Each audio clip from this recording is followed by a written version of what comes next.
Hi everybody, welcome to Wild Earth this morning from here in Djuma Game Reserve in South Africa. My name's Tara and joining me on camera this morning is Sebastian. Back in final control is Craig, and what a beautiful morning this is. Got some very exciting news to tell you. I just bumped into, I think it was Karula, just as I was checking the vehicle for drive about 6 o'clock. I heard a rustling just behind me and I looked around and there's Karula, and she just goes down very, very low to the ground. And obviously at 6 o'clock in the morning he's still not quite awake, and I was quite shocked and she was quite shocked, and she turned tail and ran, and luckily I was quite close to the vehicle, so it was quite funny. And I must admit the adrenaline has been pumping for the last half an hour, and literally just after that she ran into the bushes just next to camp, and just after that the guys came around in the cars, so they literally missed her by probably about 30 seconds to a minute. Literally was just a split-second sighting of her, but she ran to the bushes at the back of camp, so we're hoping that maybe she's making her way down to the lodge, maybe she's made a kill somewhere, and the baboons are back as well. So what we're going to do is go back along this road here and quickly say hello to the baboons and hopefully make our way down towards the lodge, see if we can catch up with her at some stage. Keep your fingers crossed, I really hope it happens. Unfortunately where she went in is very, very thick bush, and unfortunately there's no way I'm going to be able to follow her in there, so hopefully she'll pop out at some stage somewhere else. So keep your fingers crossed. So let's jump aboard the Gunda here on Wild Earth and see what sights and sounds of the bush we can find today. How are you this morning? Very well, thank you. Dixon, just an update, I've got two Mkombes here, Junction Gary, Little Gary driveway on your down.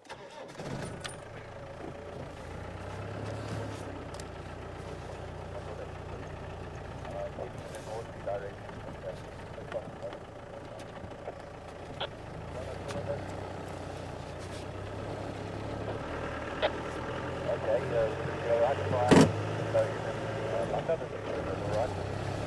Yeah, for this is going in. Just copy that. Thank you very much. Thank you.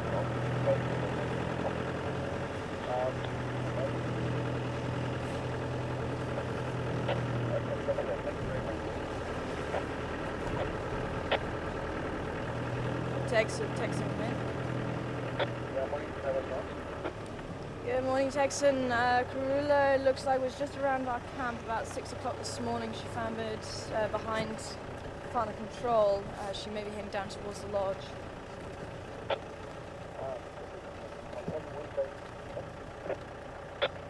She was just on our driveway heading towards around the back of final control. She was heading in towards the drainage line. Okay, copy that. Are you in the area now, where you not? And just started drive. We're just by Yuri's house at the moment, checking the 20. Okay, copy that.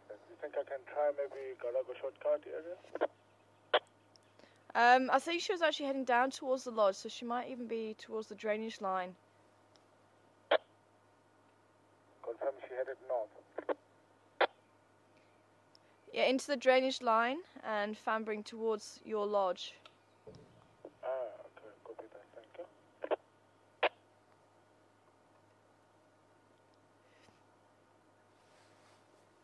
Just letting Texan know, because he's also just about to leave, so he can check the lodge for us. And there is baby Genesis with his mother, Shirley. And I'm sure it's quite nippy up there. But a little bit warmer maybe being there than hear a loud barking from them. And how many have we got? I can see 1, 2, 3, 4, 5 adults. There's another adult sitting low down on the marula tree. I still haven't seen Huey yet. I'm hoping he's going to make an appearance.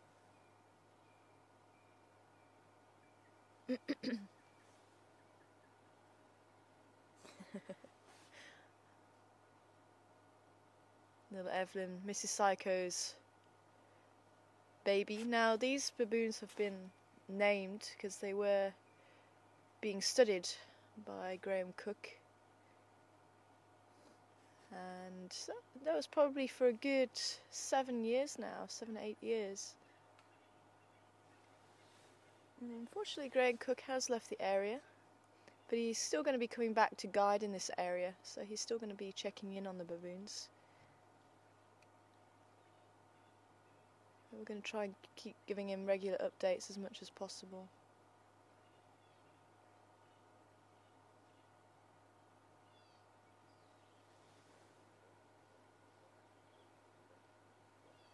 Now I know a little bit about them from him, that he understood quite a lot of the intricate details between them.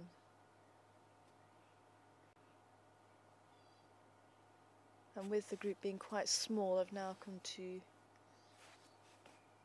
be able to see who is who, although I still don't know them intricately.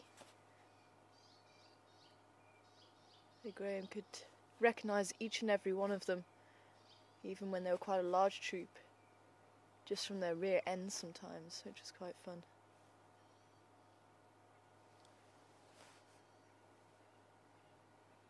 Sure, he's not seeming to be in a good mood this morning.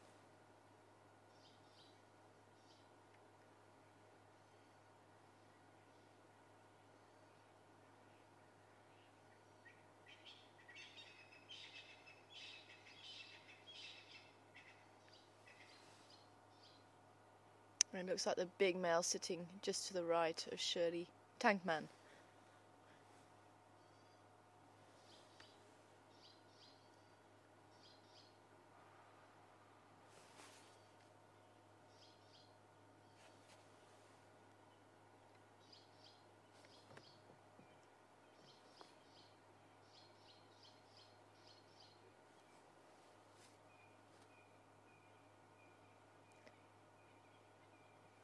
There is another little tail there that Evelyn is going to see. Can't quite see who that is. Might be LB, might be Huey. She is full of beans this morning. Actually, there is some movement behind the marula tree, so that could be Huey.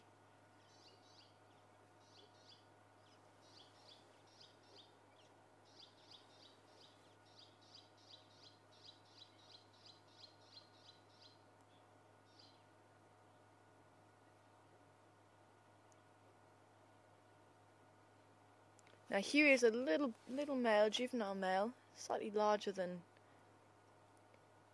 Evelyn. So we can tell him just purely by his size.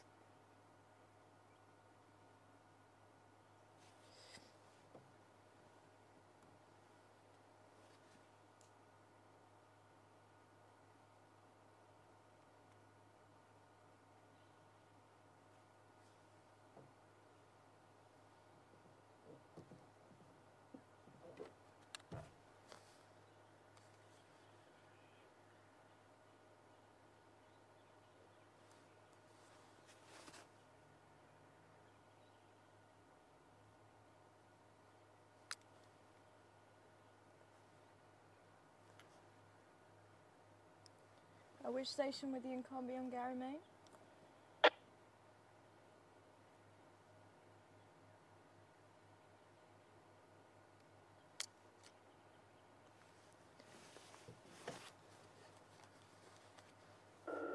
Tara.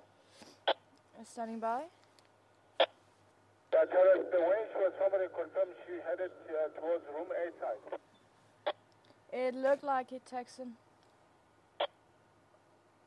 Okay, copy that. I'll try to go around the Uber Road.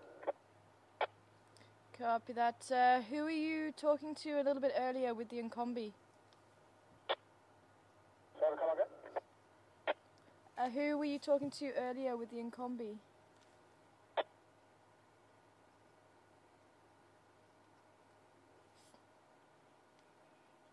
Copying you.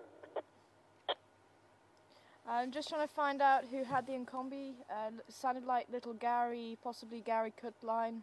Gary Main. Who was the guide you were talking to? Oh yeah, yes, that's it. There's a combi that's on Little Gary turn off, but crossed into our property there. You want to check Shibam Road, that area. Copy that, thank you. Just caught the end of that. Thank you.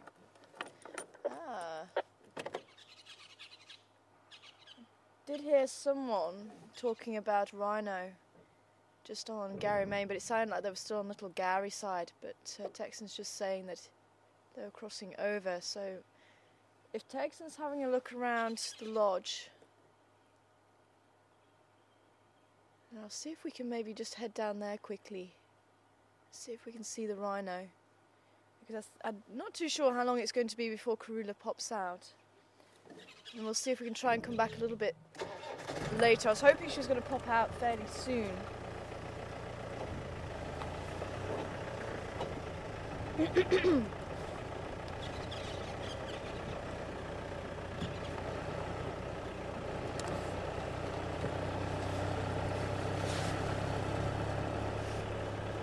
But that, as I say, that drainage line is pretty thick.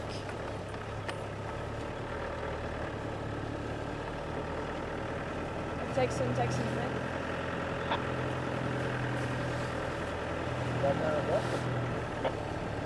And did you say anything about an Ingwe that side?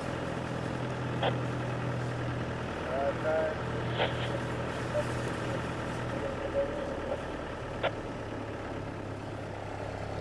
Sorry, you were breaking up?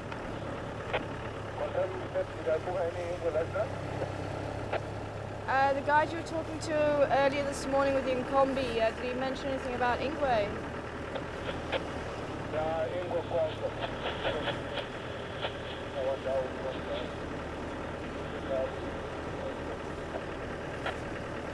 Good copy, thank you. Okay, apparently there was some leopard tracks also. Ah, that's good. Good morning, Phil. Sorry I didn't hear who it was this morning.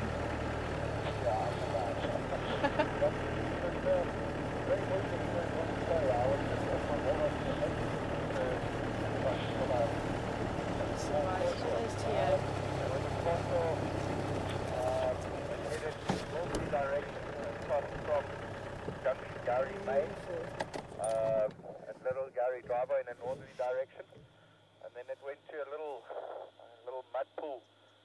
It had a sip of water, and I'm still following the console. It looked like it cut in the easterly direction in towards the Statin. Okay. Let's see if I can find any more console to work with. Copy that, thank you. And is the Nkombi still visible? Yeah, the AFM, they're still static on the northern side of Gary, Maine, close to the junction with Little Gary driveway. Copy, thank you very much. Do you mind if we make our way down there? Yeah, I left it as an open lock. You can feel free to go in there. Copy, thank you.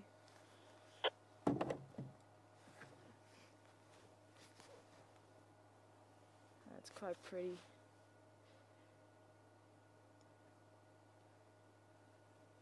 With quite high clouds as well, serious clouds, so that it's going to be a warm front coming in, which could signal a change in weather again.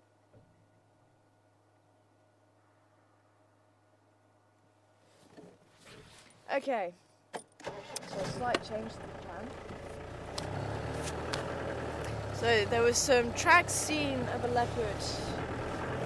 Sounds like on the southern side of Shabam Road heading east.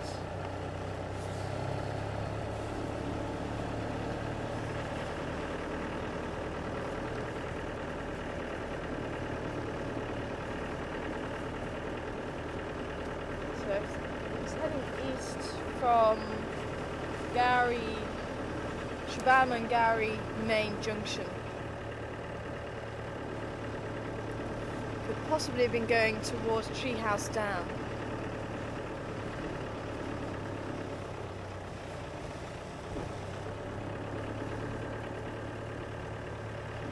I think taxi's going to try and Vigby Road. I think let's see if we can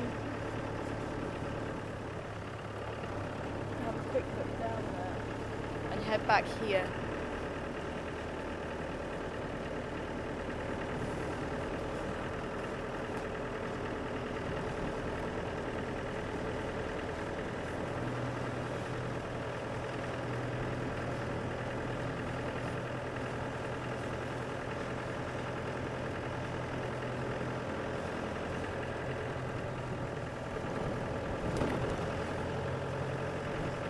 So if we go via treehouse down onto that side,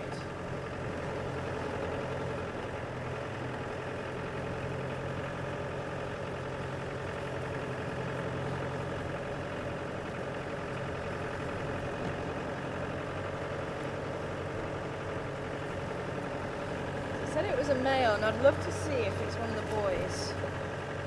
So at the moment where Karula went in very, very thick bush, so I just want to try and give it time maybe to pop out somewhere.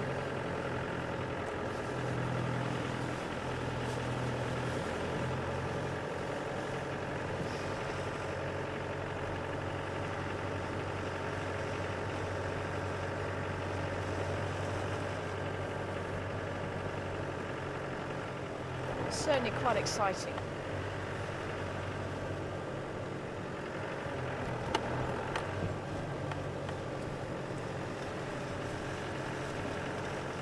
And if we've got any new viewers on board, good morning to you.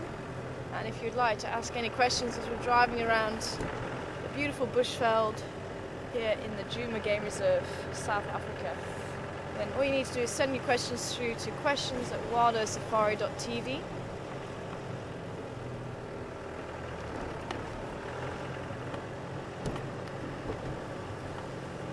Answer them as you're driving around or looking at the animals that you're seeing, hopefully on your screen today.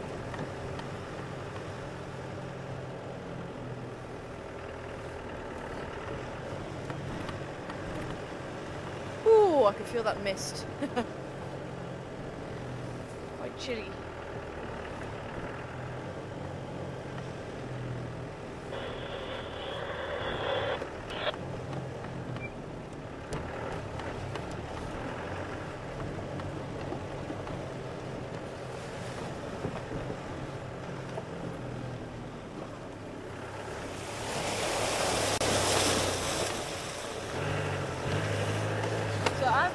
I've really been convinced that Karula's been around for the last few days around the lodge. But keeping herself to herself, really wanting to show herself off to people.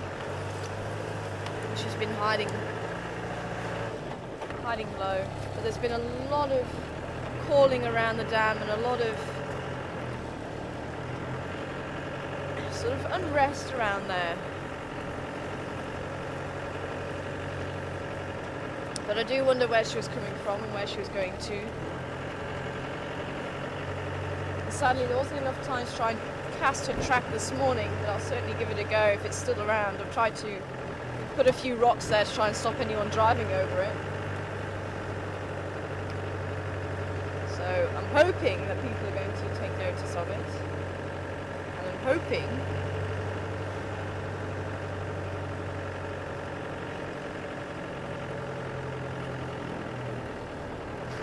it's going to be cast okay, because it's quite thin sand.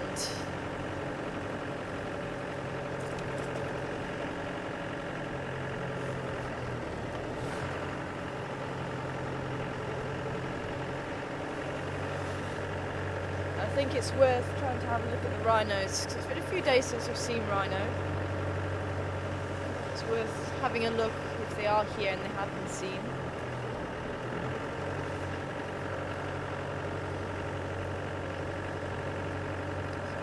Straight down, have a look at them, then come back via treehouse down is probably going to be the best approach.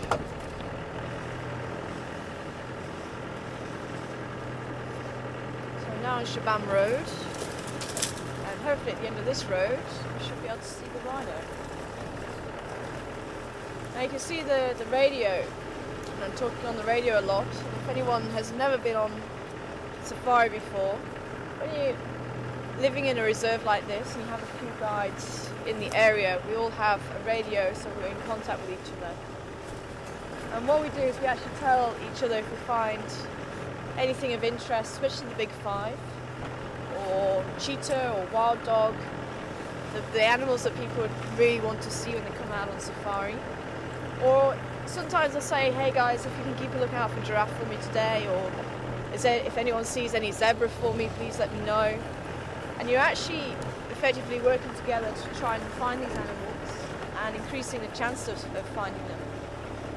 So if we are the only vehicle out on our little area, well, say little, it's about 800 hectares to 1,000 hectares. So if we're the only vehicle out, we have to try and cover as many roads as possible to try and find these animals. Whereas if there's 2 or 3 vehicles out in the same area, you can actually cover a lot more of the roads, and you can actually do it a little bit more thoroughly, looking for tracks and try and piece together the information. So if someone's found tracks, like this guy Phil's found some tracks of leopard walking up here and then going east. So he's going to be following those tracks and see if he can find the leopard. So what we're going to do is going to have a look at the rhino and maybe go onto the next road over, so we're cutting out a big chunk for him, quite possibly. So if he's actually on the trail, we may be following it, but it could be the leopard's already over on the other side. So if we drive the other road, it could be, by working together and trying to piece together that information, it could be we will find the leopard a lot more quickly than what he would if he's just sticking to the trail. And especially if the leopard goes off road, it can be quite difficult to stay on the trail. But you can kind of think, okay, maybe that leopard's gone there, there's some water there, but he's already drunk here, there's some animals that he might be able to hunt there, and all this sort of thing. So you start trying to piece together all this information. By working together, you might be able to find that animal. As I say, while we've got some rhinos here, might as well go and have a look at them, and then we can help the guys try and look for the leopards. But Texan's really covering the only roads that might have Karula on at the moment.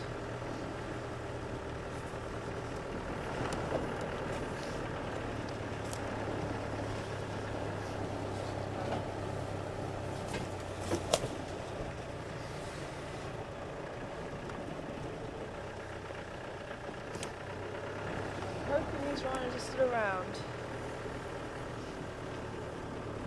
So he left them somewhere around here. This is a little Gary here, just opposite us.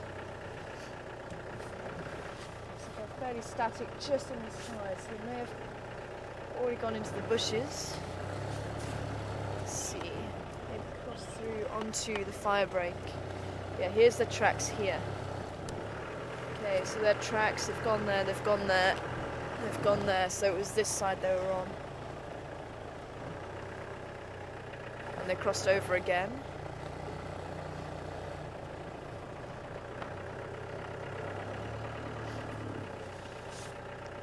Over there again, so there was somewhere here.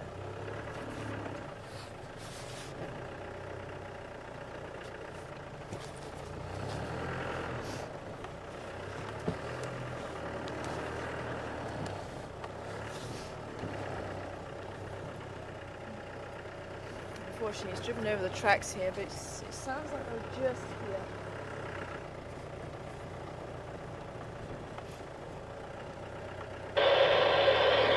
Here's some more tracks. A lot of elephant tracks over it too.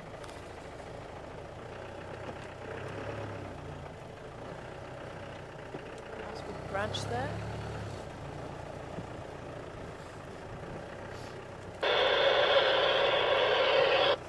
Welcome to Karula. Okay, copy that. Thank you very much.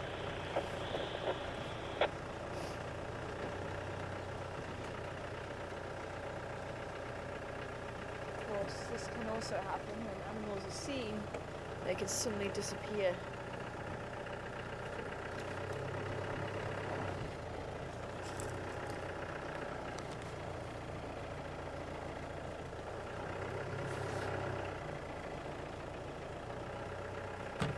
All it takes is them just to be a little bit far back into the bush.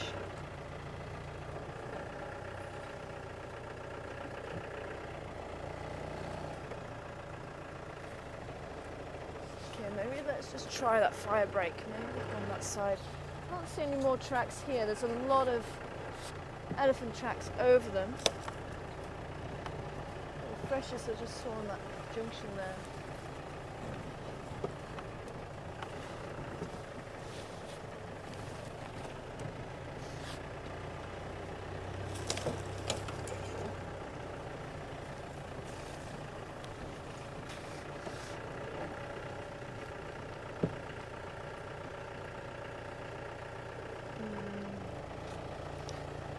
Okay, I was imagining there was a fire break here.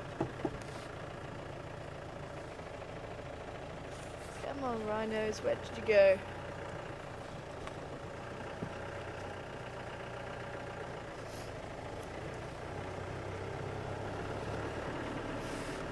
Try around here.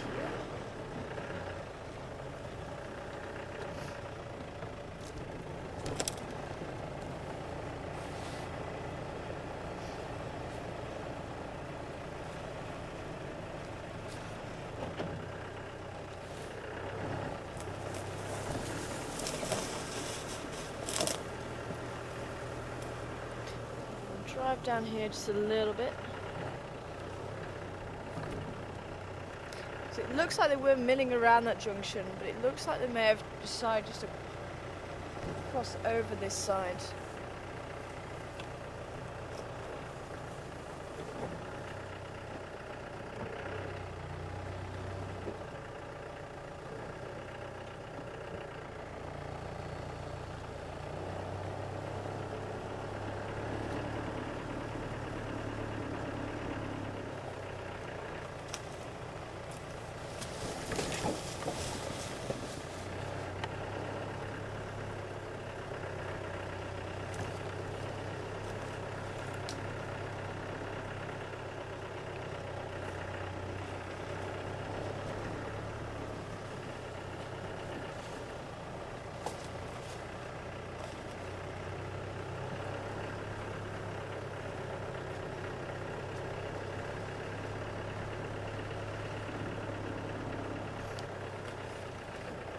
They could be heading towards Treehouse Dam, which is usually quite high up on the list of things to do this time of day.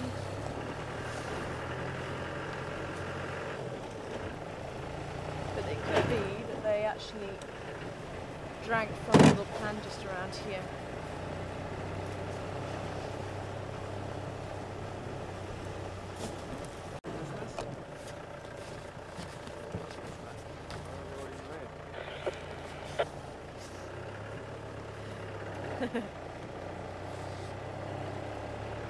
Okay. Just trying to see if we can see any slither of grey through there. Otherwise, means they've gone too far into the bush.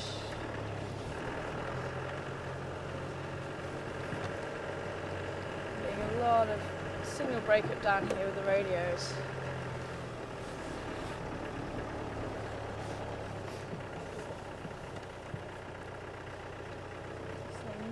Clear sign of which side they went on. Unfortunately, the other cars that came here drove over them.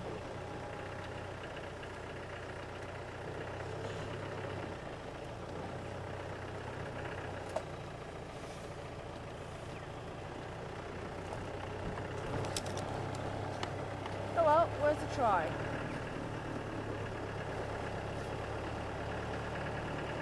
Maybe they got a fright, because I would have expected them to be fairly close by from the time that he had them to the time that we responded and got here.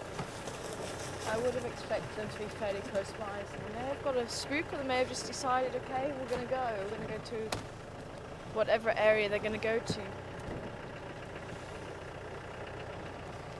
And just like the elephant, if you were with us yesterday, the elephant can cover quite a lot of ground in a short space of time just by walking and not feeding.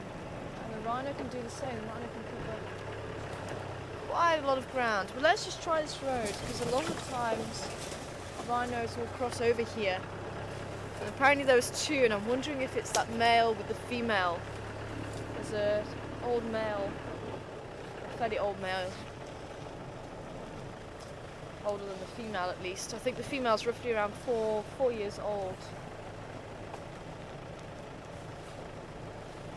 Whereas the male's roughly, I reckon, around 8 or 9 years old. So still a little bit young, maybe holding on to a territory. They usually hold on to a territory when they've matured a little bit more, maybe around 10 or 12. Just depends on the bulls in the area. There's a couple of very large bulls here. And Shorthorn has certainly been trying to force him out of the area, Shorthorn being territory holder here. Go from the just north. Over. There's the compound. Focus, follow. Okay, copy that. Any luck there with Karula yet? Yeah, that's as far as this morning around 6 o'clock. Yeah, still no luck on Karula. I saw the corner coming from the car park there and heading west towards the up area, but so I said from there, see that again, see that drop. Okay, copy that, thanks. Texas, can I just pull out the PC power first and then I'll tell you under the where it was. Yeah, you're welcome. Thank you very much.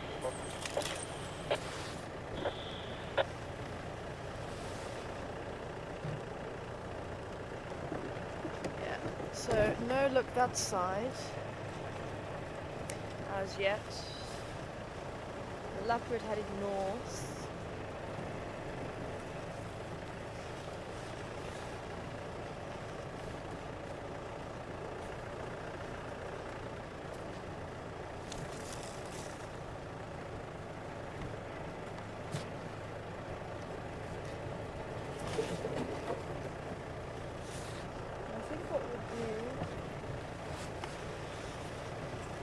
One more loop around here.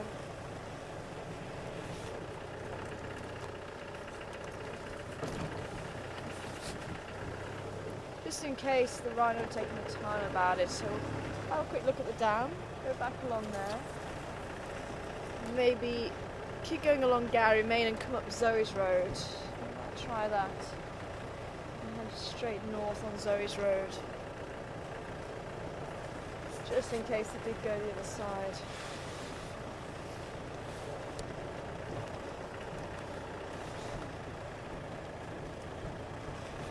Maybe go and help follow up on tracks of the leopard this morning.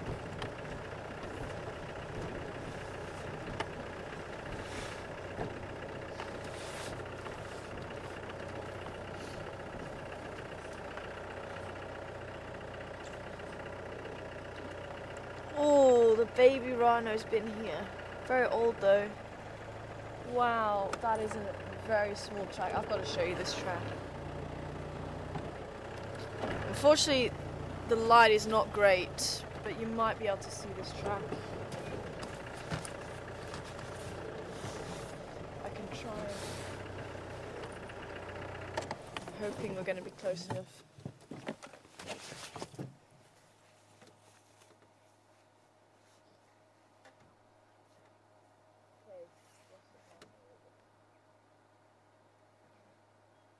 I'm gonna go some down, huh?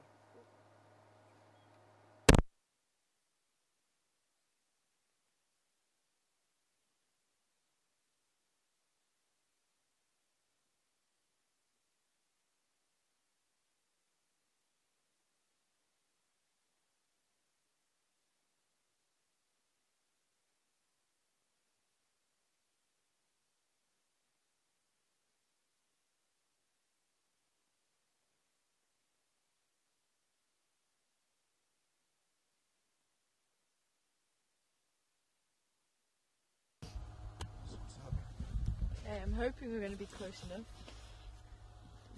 Realise how far away it actually parked. Unfortunately, the sun is still not on the track yet, so it may be a little bit difficult to see, but this is the baby rhino track. This is tiny. It's actually just a little bit larger than my hand, so it's probably my hand and a few fingers. But here's the back of the track, and here's the toes, and this is the rest of the foot. Don't know, is that coming through? Yeah. But an adult track would probably get, say, if this was the back of the track, the adult track would be about here. So that would be the size of the adult track, and this is the size of the baby rhino track. That is tiny. Very, very cute. see if there's any rhino tracks around here that I can show you, but there's nothing really around.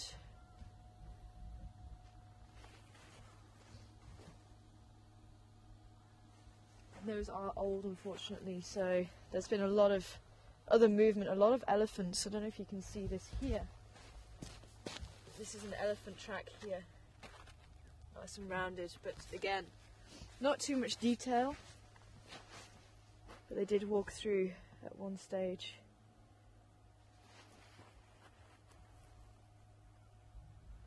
It's still nice though. It's always quite nice just to see who's been visiting the dam. We do have to be careful. We do know that hippos sometimes live in this dam, so you don't want to be getting too close to the water's edge, especially straight away, because it could be hippos just lurking. And if you get right up to the water's edge, then that means that if there is a hippo lurking, it can come charging out at you, and you don't have really too much time to react. Whereas here we've still got a few meters, so if he does come out here, this is quite shallow as well, then at least we've got some time to react. And it's always, if ever you do go into the bush, even just a few meters away from the vehicle, you always have to have that in the back of your mind. This is the animal's home, this is their territory, and we are just almost renting it from them.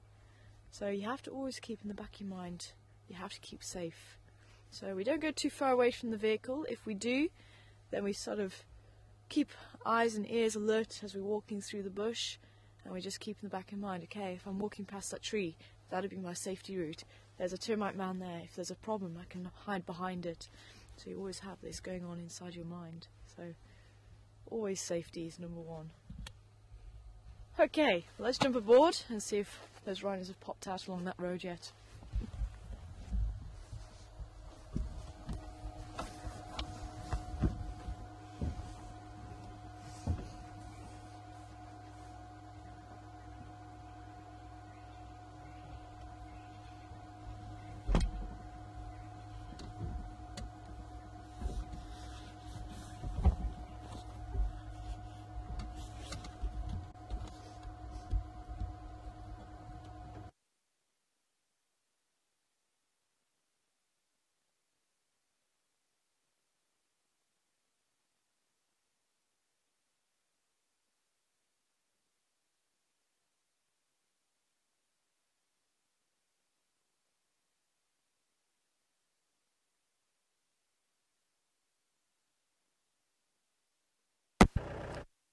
Cool. Oh, just watch your blanket.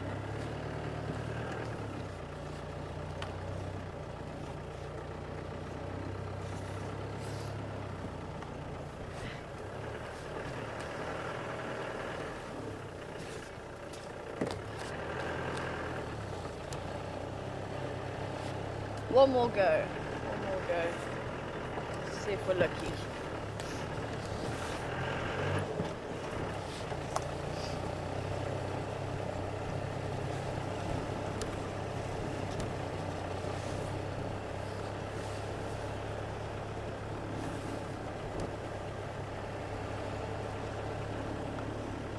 The animals are also like humans. It is a little bit chilly. That wind has got a bit of a chill factor.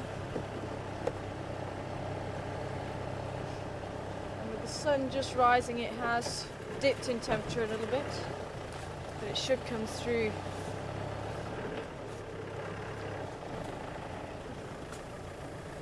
It'll be quite warm today. It got very, very warm yesterday.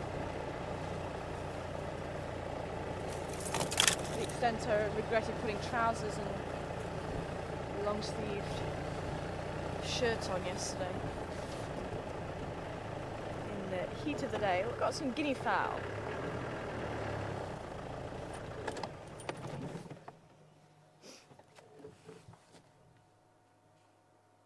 Now they have also been taken all over the world. See, that's one of the chicks. See, even the crest on top of the head is not that big.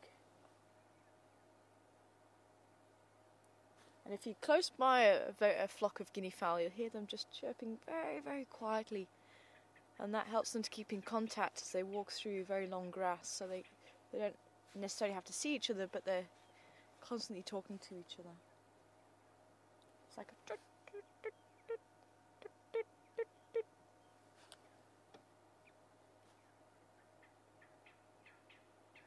But believe me, very, very loud if there is a predator around.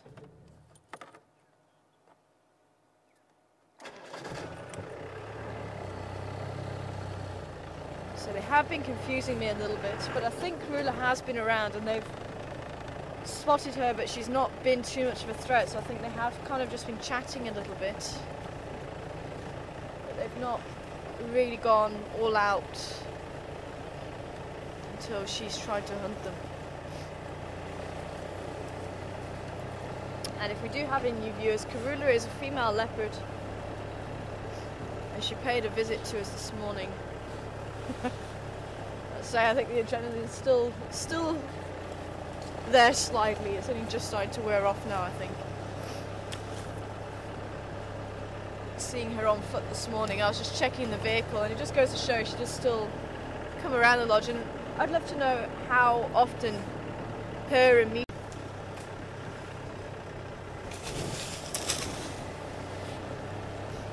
It was more, I think, the fact that I'd seen her.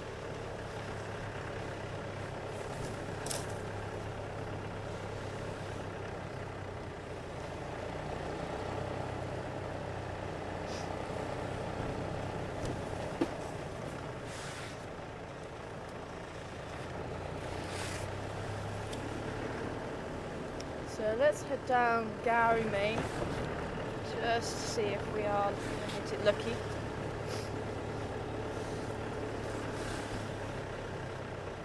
Without really knowing where these rhinos have gone, without any clear tracks of where they've gone left or right, it's very difficult to pinpoint exactly where they might have gone.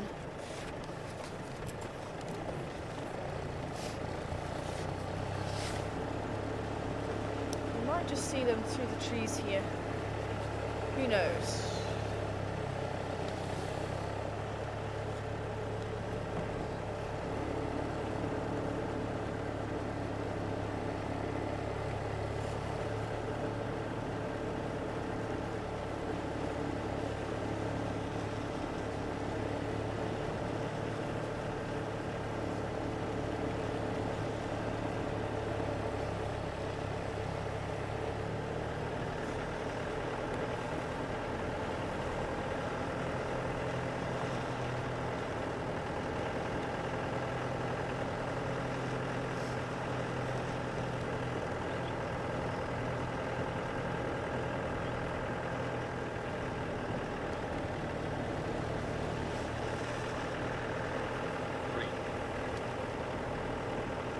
Morning all stations, are there any updates from this side?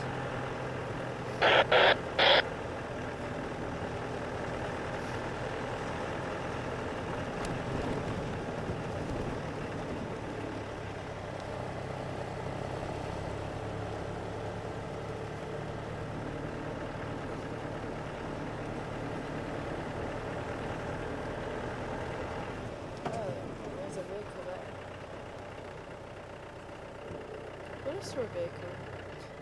Station on Gowrie Main, station on Gowrie Main. No? Or is there no one in the car? What are you standing by? Good morning. Is it possible for me to join you there?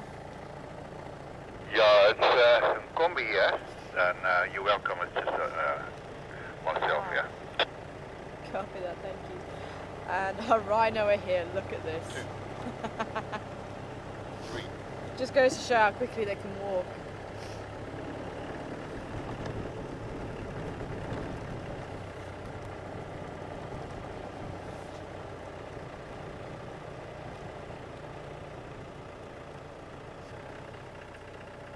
I'm wondering, we might just cross the road. Good morning.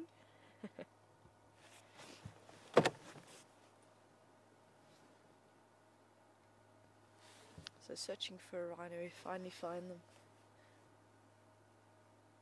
I just want to see which way he goes, because he may just walk across the road, he may just turn around and continue heading that way. Yeah, on Gowrie Main, halfway between Yeah, our it's going to driveway carry on.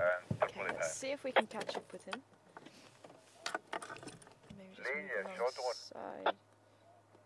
alongside him. But this looks like it is the territory holder shorthorn. I was just talking about a little bit earlier.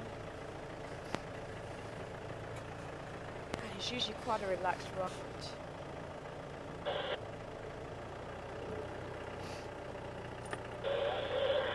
How do you hide a rhino? That's how.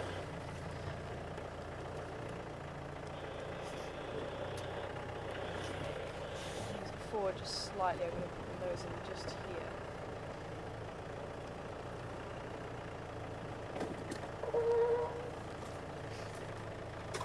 Can you see it?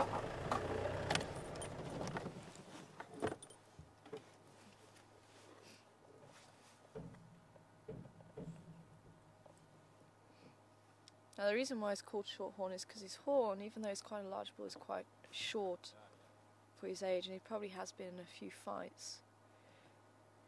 And I think quite relaxed towards a young bull who was being quite aggressive towards him. And this was the bull and the female. So I thought they said two, so it probably was just the one that they were talking about.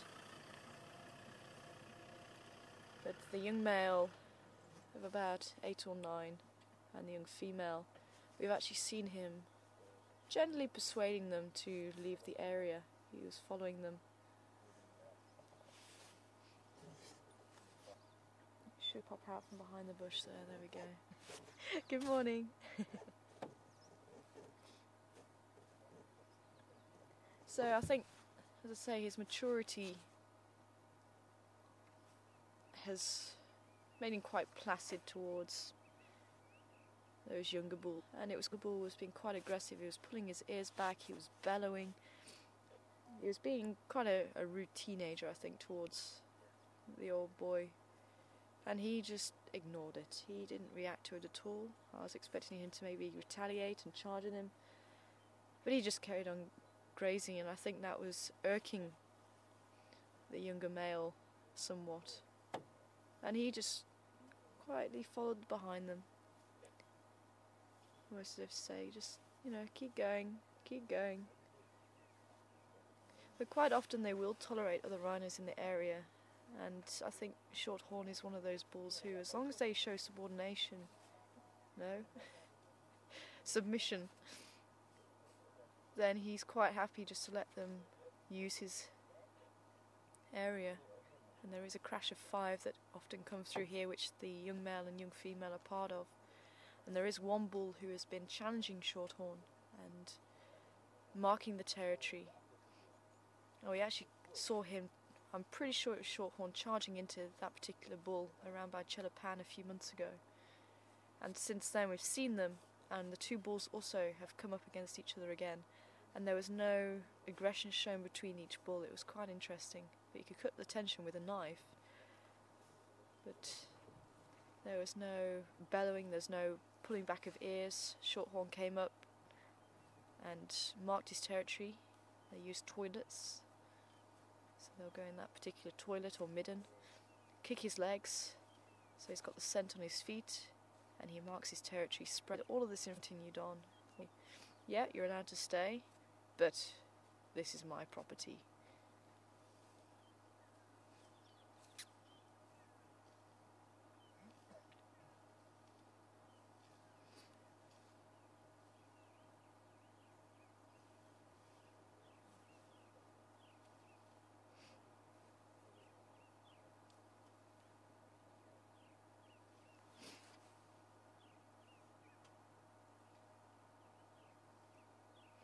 I think start.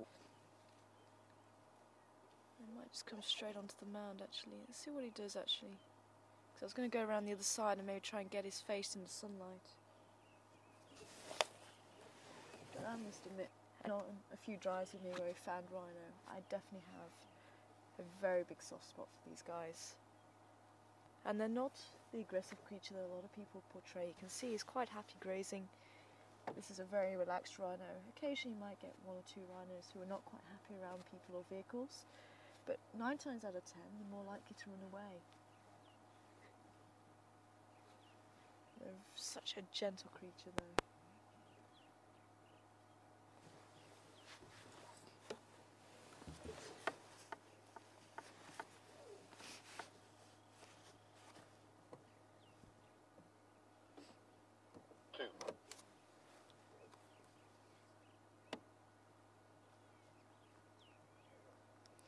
Stations, just an update, one on Combi on Gowrie Main, just in between Zoe's and Shabam Road junctions on Gowrie Main, 2 stations in the lock.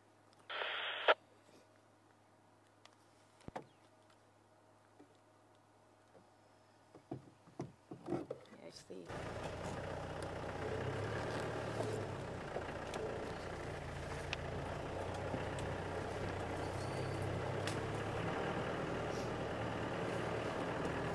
for an animal.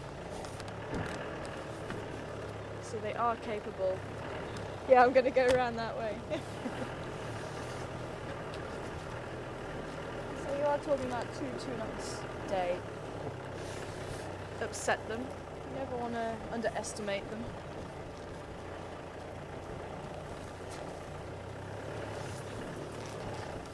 I can use this fire brake here.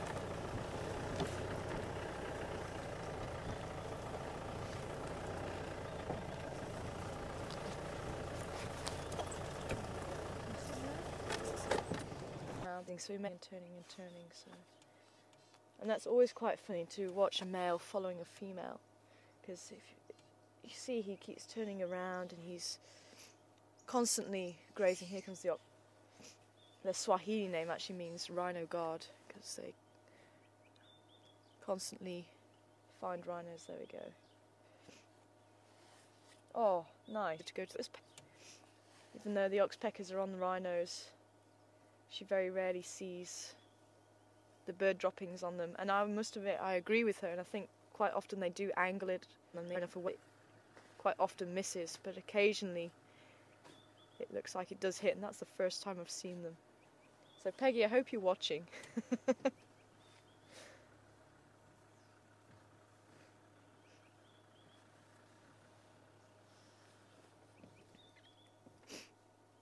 As I say, they'll quite often change the direction and they'll walk around in circles, grazing. You can see moving his head from side to side, pulling up the grass. And when a bull is following the scent of a female, he can get quite upset because he can't find exactly where she's gone. And you'll find him where she's been grazing, sniffing around, and he's almost like a tracker dog. He's trying to pick up that scent and trying to pick up where she's gone. And we've actually seen one of the bulls in the area doing this. I mean, it's one of the funniest things to see, because they get very upset. They can't find where this female's gone, and as soon as he gets a trail, he starts following it and realises it's been he comes back and then tries again, and then as soon as they get the right scent trail, they're off and they're on a mission. And that's one of the reasons why they do use toilets or middens. It's a very good way to communicate. The female, if she's ready to mate, she'll find a male's toilet, defecate in it or defecate, basically leaving her calling card saying, hey, I want to mate now, come and find me. And he will then, when he goes to mark his territory, see that she's been there, smell, get her scent, and smell that the fact that she is ready to mate. He'll follow her, follow that scent, and he'll track her for a few days if he has to.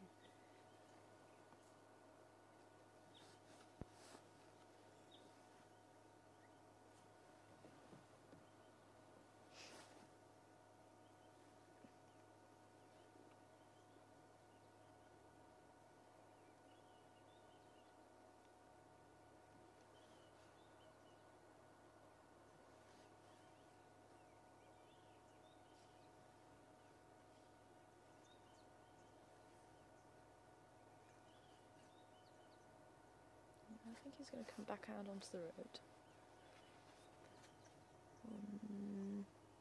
Nope, he's going to go back into the bush. There we go. We're still kind of in that general direction.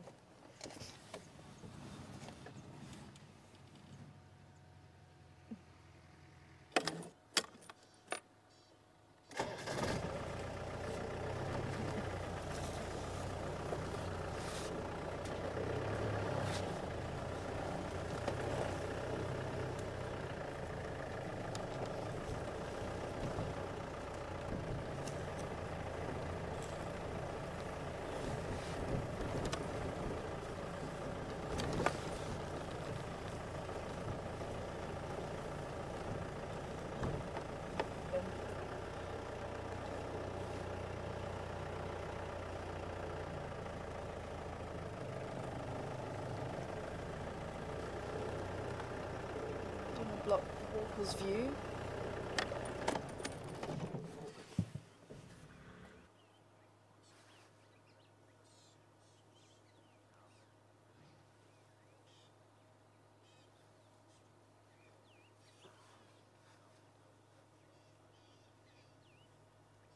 If you listen very carefully, there's the odd branch breaking there, but a kudu could make that sound, a giraffe could make that sound.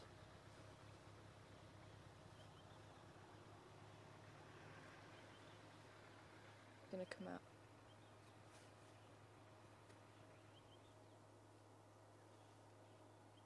You can see the movement of those ears. He might kind of hidden behind the grass, and that's exactly why they have those ears right up on top of their head.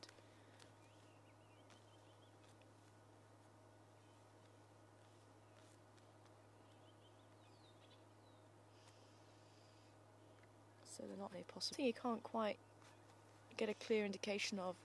He may just lift his head from time to time and pick up the scent as well.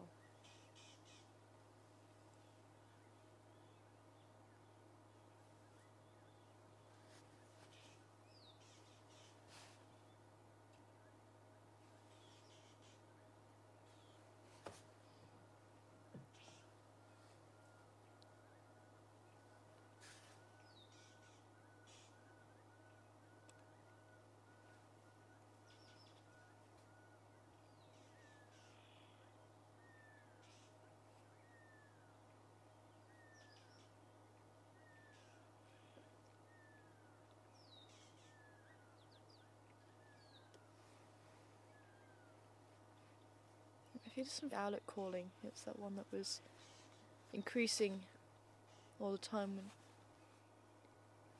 or ascending and then slowly descending. But there's a lot of chatter from the fork-tailed drongos as well in the trees, little blackbirds.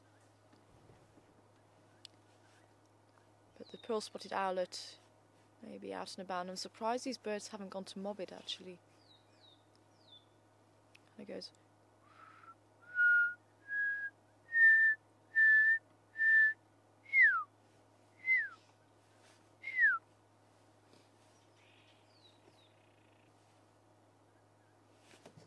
I'm just going to pull forward again just while it's behind the bush.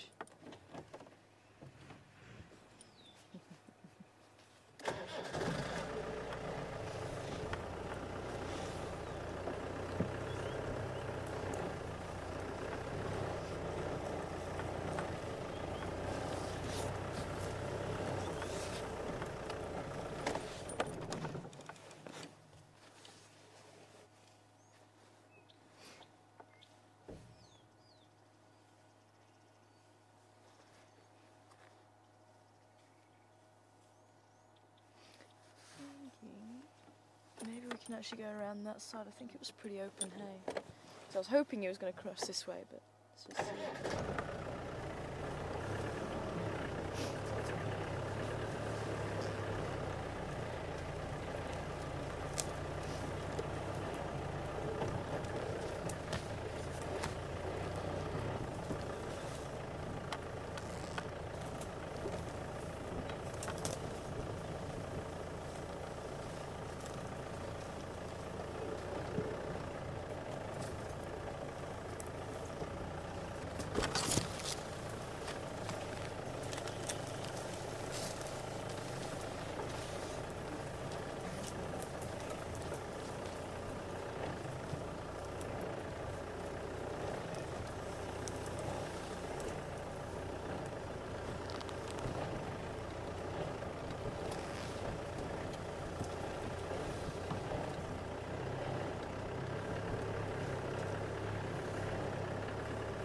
Do is just get up ahead of him a little bit.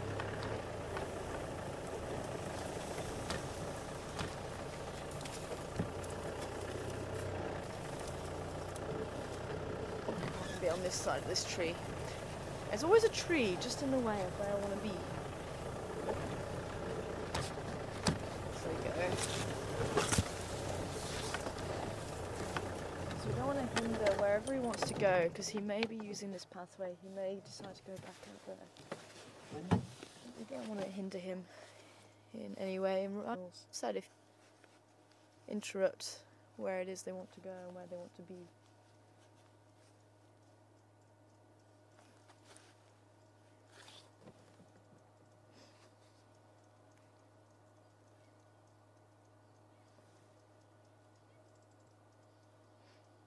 So we'll spend a few more minutes with him and then we'll head back on Zoe's road towards the north. Just see if I can call Tex and see if he's had any luck.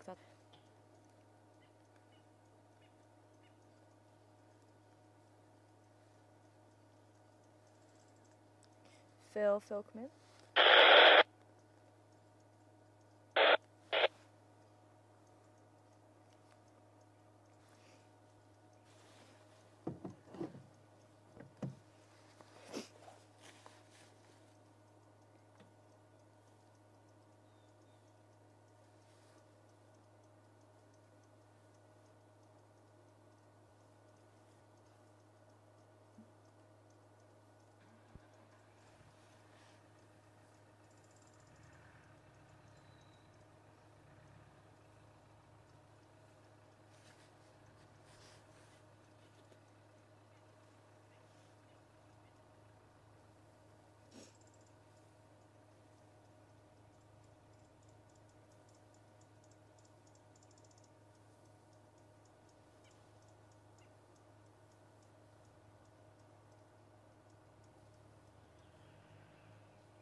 And using those hard lips, and he's just throwing his head from side to side, gathering as much grass as he can.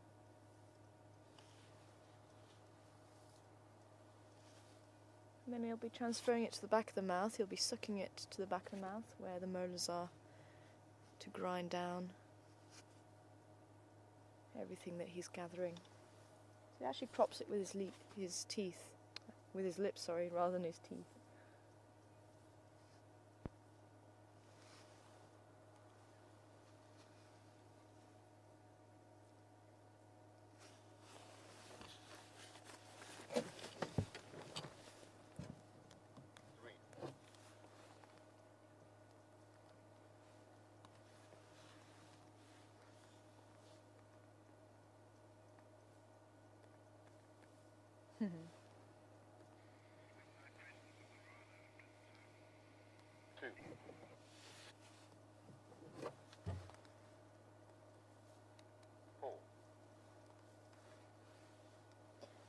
Could you send through the question that you're trying to send through earlier as well? I couldn't quite hear that.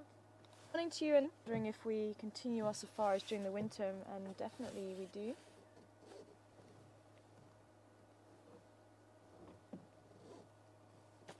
Able to raining, unfortunately the equipment is too exposed. We have tried to come up with ways of waterproofing it, but then it will actually hinder the ability of the camera to move. So we water to the extent we can still go out in rain or even heavy rain.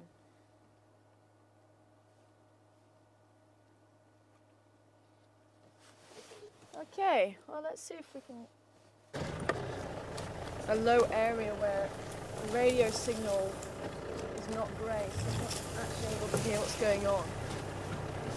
So we're going to head north now, and I'll see if we can contact the guys and just see where we can help look for track. I'm very glad we were able to catch up with Shorthorn.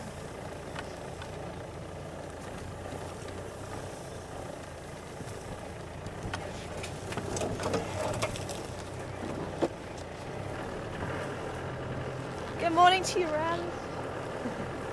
Welcome on board this morning, and you may have just missed the baboons this morning. We're actually going to be heading back that way. I'm seeing if the baboons have woken up. But I wanted to quickly say hello to them just in case. I see Shirley and baby Genesis this morning, and I'm pretty sure Huey was there. I saw 5 adults, the 2 young babies, and I saw movement in the trees as well, so I'm pretty sure he was there.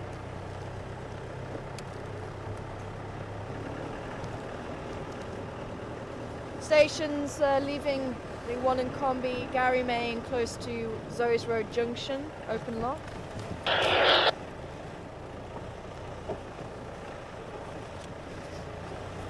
stations 1 and Combi, junction Zoes Road, Gary Main, open lock.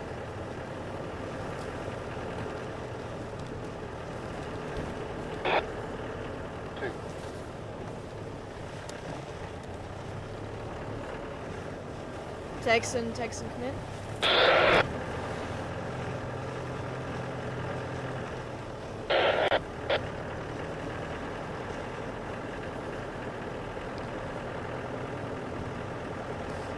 Oh, sorry.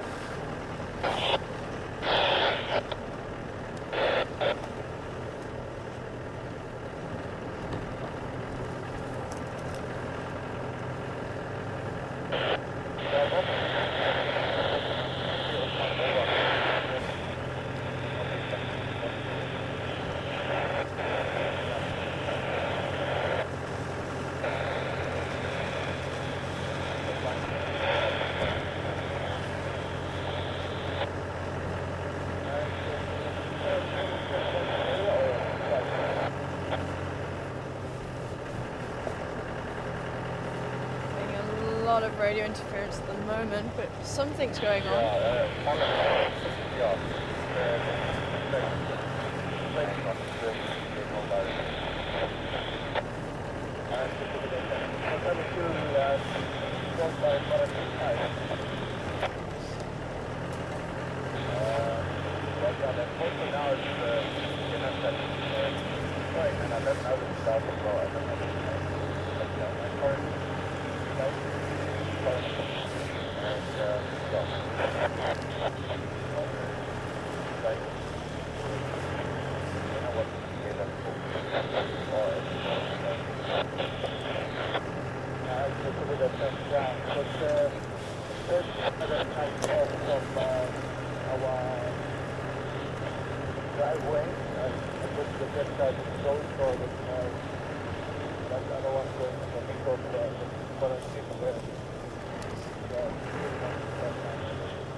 Okay, let's see what's going on.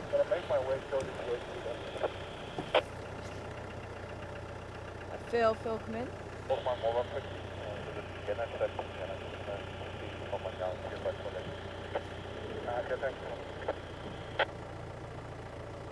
Texan, come in.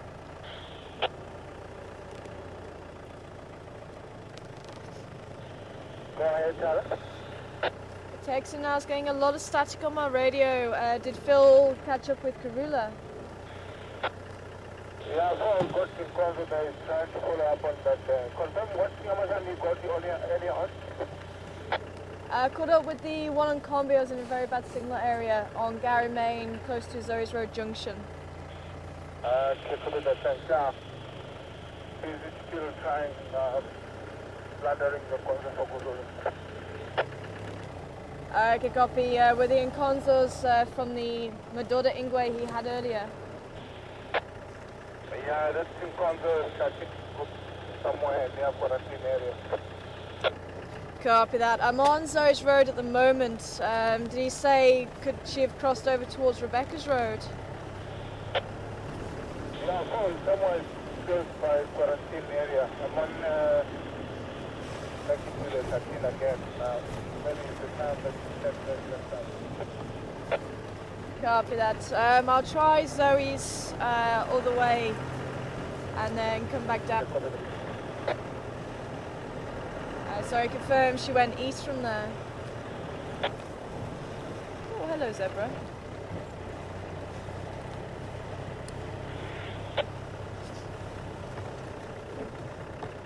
Just trying to on at them.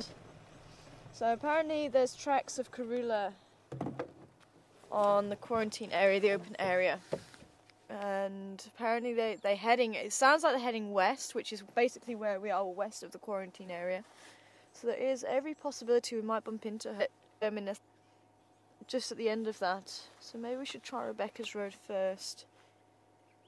Either one.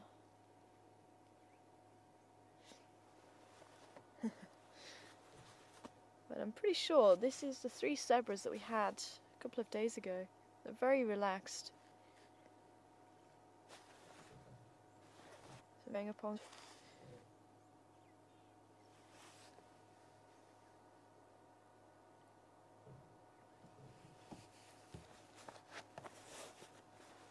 Actually, I'll just let everyone know, because this time of year you don't offer zebra to start. So if any station's interested, I've got some mangua on Zoe's Road, close to the Oldham Kaya. Oops. I'll grab your radio there.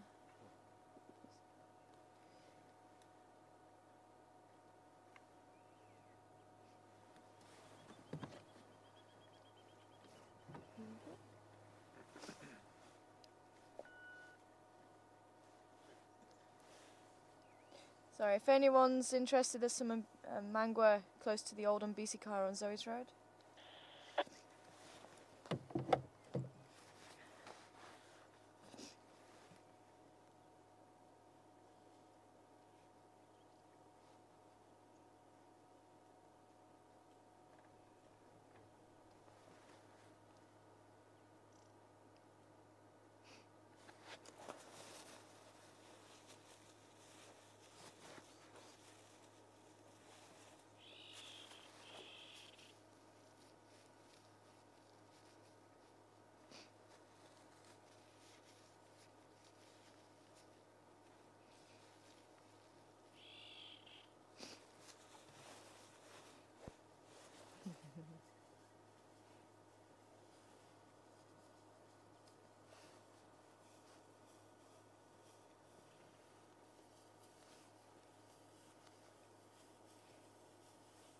Hello, lady. Wow, she's very brave.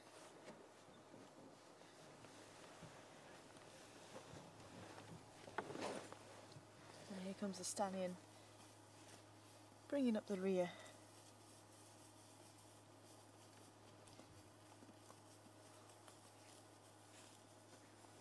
Although I'm not seeing any spots on them, so maybe there's some different zebra. Actually, it looks like there's two stallions there. It was a stallion with two mares the other day.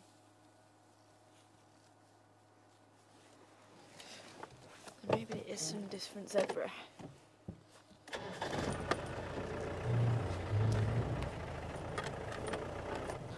So, quick look as they disappear down the road.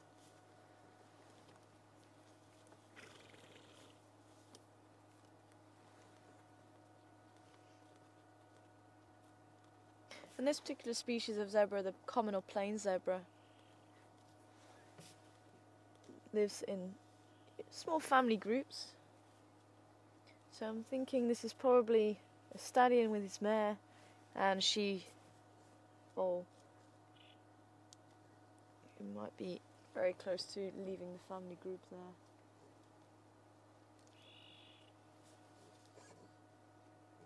And they build up the family groups. The males will have maybe 4 or 5 successful. It could be that this stallion's a fairly young stallion.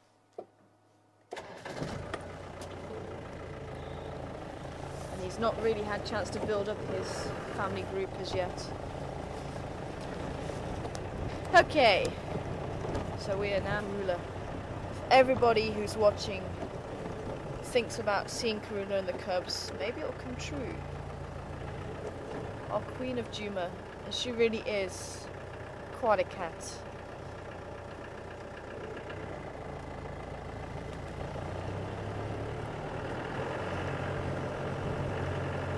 Well, she's quite small. I was very shocked the first time I saw her how small she actually was.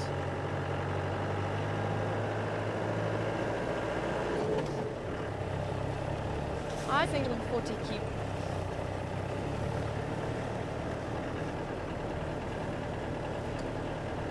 But she's a very successful hunter.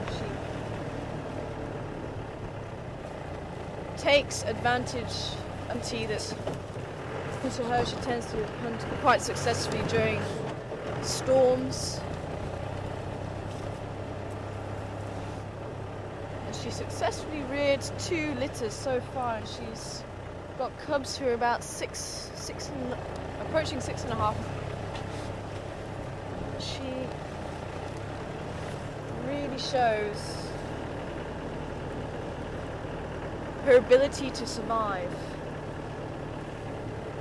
and to be able to keep her cubs.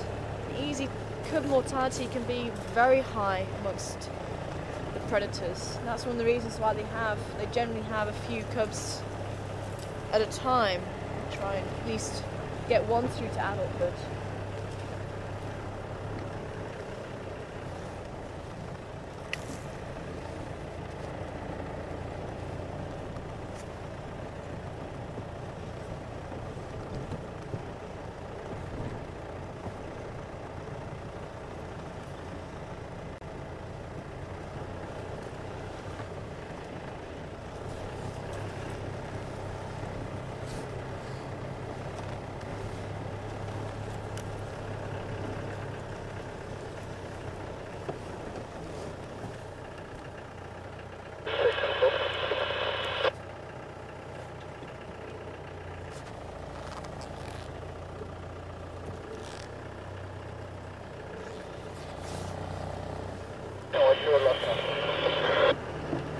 Copy. This is English for Leopard, okay? We've got in contact now with a cross with Joyce and Bella. No, that's right there, because I got contact here, where I book a contact area on, there's another contact top of my head. Okay, copy. I can hear with you. Aha, sounds like she's heading west.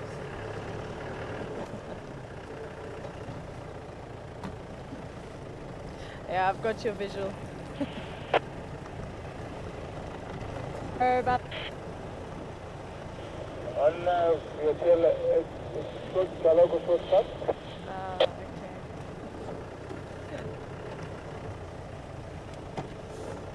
Good morning. Yeah, definitely. This is Zoe's road. This is Zoe's road. Yeah, you were right. So she's gone off. We followed tracks in there with one cub. Okay. She went in there. Track comes in here. Can I confirm where are you guys? Here we go. Are we on Zoe's road? I've just met up with Phil now. In Okay, copy that. Oh, okay. Okay, so well, you must have just then. But it's only so. Okay. Because it looked like she had maybe a bumper. Oh, okay. Yeah, we thought possibly So that's, well, we just quickly going to check and maybe she's trying to find the other curb. Could be. There's tracks of a male leopard. Yeah, I saw those down on Shabam Road. Yeah, all the way, and then goes straight to the entrance of, well, there's a staff room. Morning. How Yeah. you doing? Very good, thanks. Into your staff court. We bumped into each other. I was at camp and she came strolling down the road. Okay. And I saw her, she saw me, and she ran off. Sorry, what are you saying? There's a kill? Yeah. Yini? Yini na kona lapa mpo? Okay.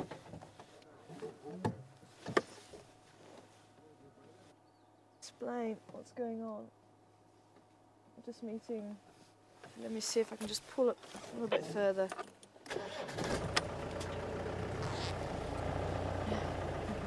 Good morning. Sorry, no, we're just glimmering. We're on the northern side of Zoe's. The guys are just having a look for some consoles. It sounds like she's possibly in the area here on Zoe's. But I'm then going to cut to the west. Positive. Following that side. Cross into Zoe's Road, headed north. But it's ending somewhere there where we told her that Karula control area on. There's no control fumbling mode. North area. Okay. So it's quite interesting what's going on here. It sounds like they got some tracks on the open air in quarantine. The guide who I was just talking to, Phil, followed the tracks in, and it sounds like quite possibly she was in here, and she got scared off through the bush because it said that the tracks are pretty fresh cutting across here. So it sounds like she's gone in there, but he said that there's only cub. So it could be cub around. And I think the tracker who's just gone off to have a look, I think he's saying there was possibly a kill in this area, or she might have the kill around here. So I think they're possibly having a look around. So we're going to see if they come back with anything. I'm just keeping Texan up to date as well.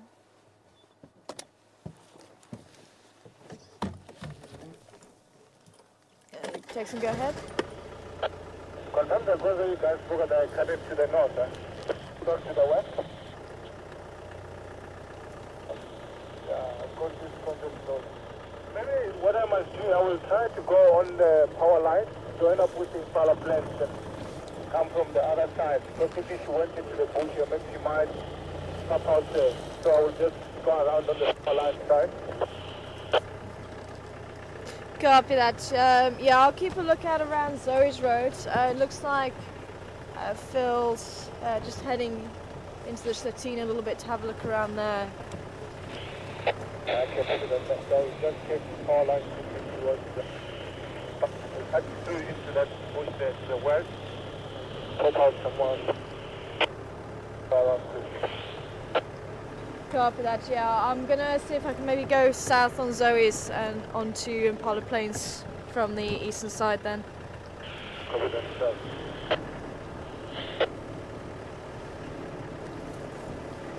So not to have too much in the way of movement around here. There we go, yeah. Here's the tracks coming down here. Far away. I'll turn her a little bit further south, Zoe's, I think. Just so there's not too much movement around. So there's no point us all looking on top of each other.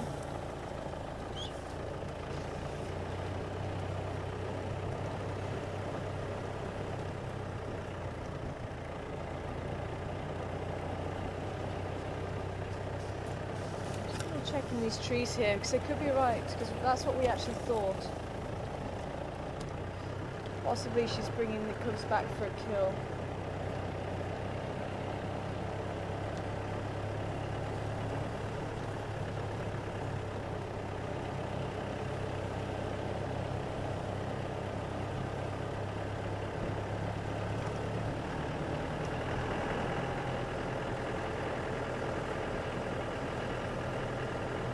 Try and get out the area, because if they are on foot, you need to have all your senses.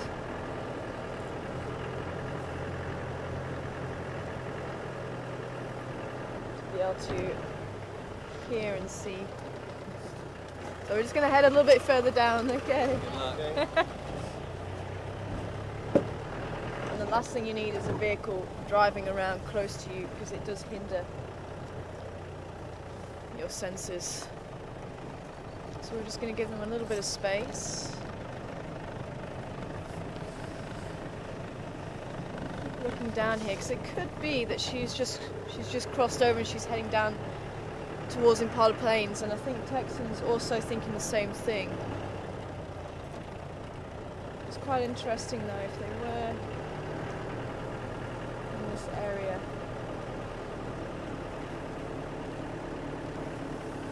And this is exactly what I was saying this morning. We're trying to piece together all the information. Does she have a kill here? Was she just resting here? Was she moving on from here and she just happened to hear them and she moved across the road pretty quickly? Is she carrying on? Did she make a kill that side? Was she coming back to get the cubs? There's all these questions that we're trying to piece together the answers to.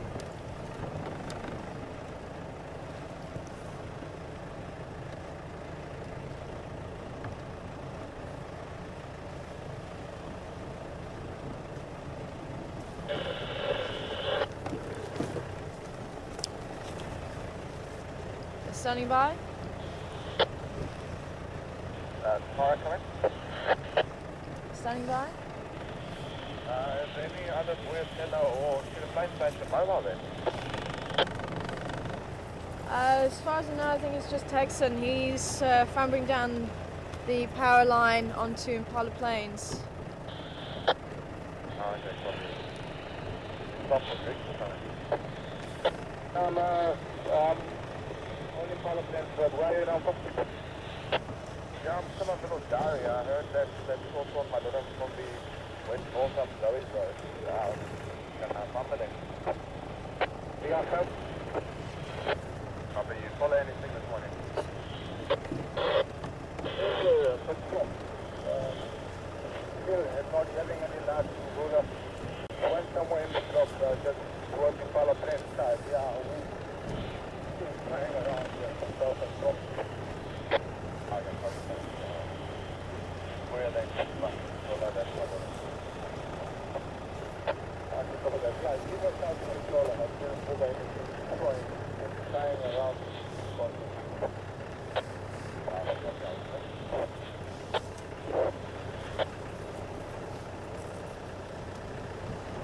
Left the Incombe Junction, Zoes Road and Gary Main.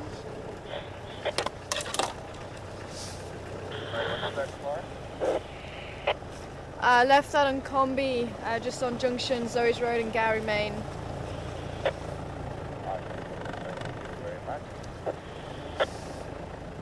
Okay, let's see if Our Lady pops out.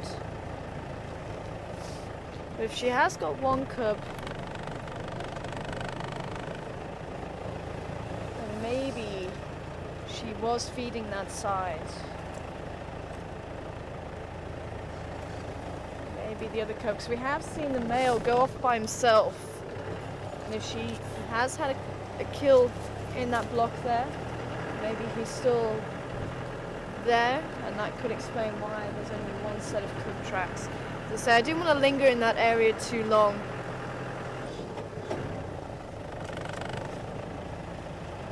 With them being there.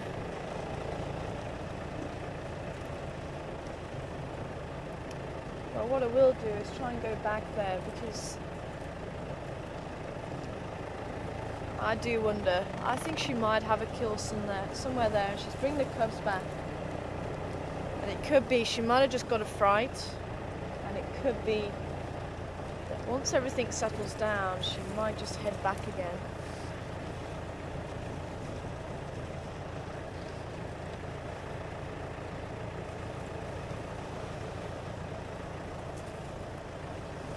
We'll check around here just in case she is heading this side.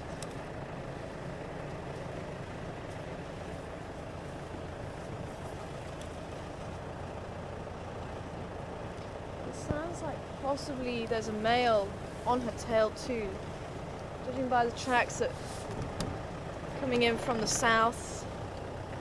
Phil was telling me about them. I also saw them on the road, and he's been tracking them all the way up onto Philemon's cut line, I think.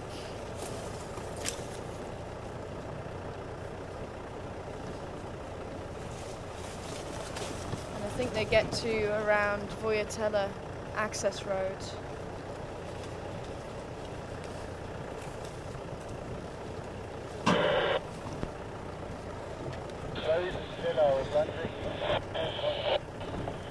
No joy, man. Nothing. Yeah, I just come around at the power line, the column left side, no closer coming side. So maybe she might be still somewhere in the bush. I will talk to people who are here to follow. Okay, copy, thanks, Dick. Yeah, I'm also going to be closing down soon for Puza. And then see what happens after that. Okay, copy, thanks. Thanks for the help, Dick. Brandon also thanks. He's out on the plains there, so okay, it sounds like they're back in the vehicle, so we're going to drive up there. Texan's just here. Also, having tea and coffee in the bush. It's also quite a highlight on drive, especially this time of year. One of the best things is coffee with a little drop of amarula in it. Oh, believe me, it warms you up.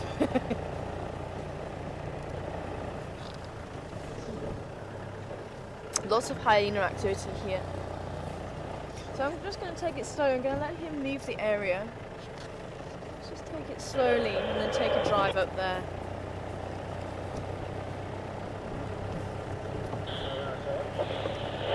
Standing by? I think benefits come around this side, this color fence, because maybe it might come across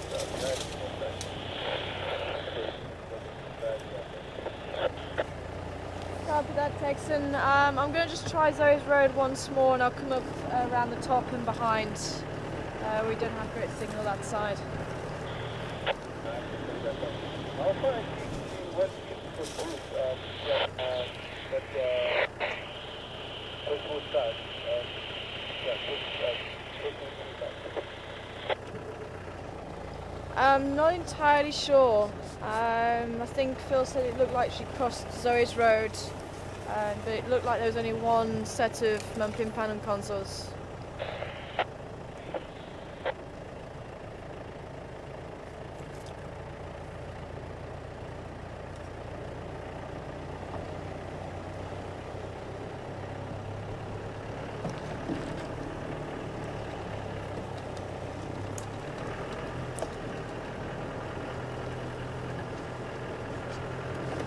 Good morning, Jules.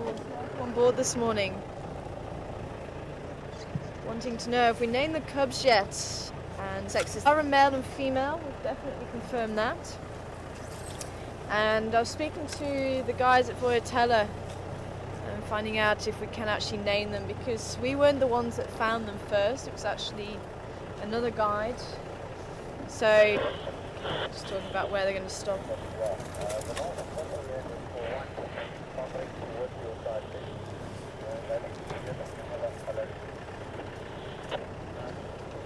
I'm just going to turn off here and just see if we can hear anything. Might be lucky.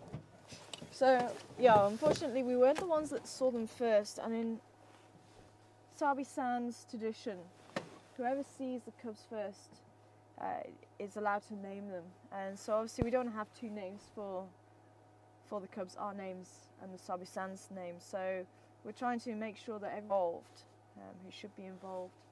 So we're just trying to get hold of those guys, and hopefully we can try and find a name suitable for them, and hopefully we can go from there. So as soon as we know they have been named, it's usually after a year, but we have asked if we can try and name them a little bit earlier. But it's usually after a year because cub mortality is generally quite high. So hopefully we can keep that moving along a little bit, and I'm hoping that we can have some names for them very soon. But at least we at least know the difference between them, a little female and a little male. I'm just listening out to see if there's any sounds from the bush that may indicate where she might be.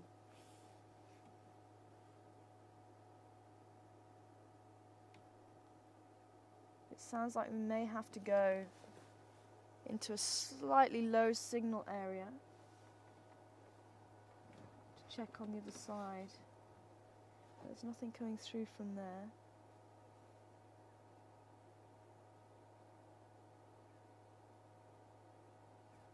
Okay.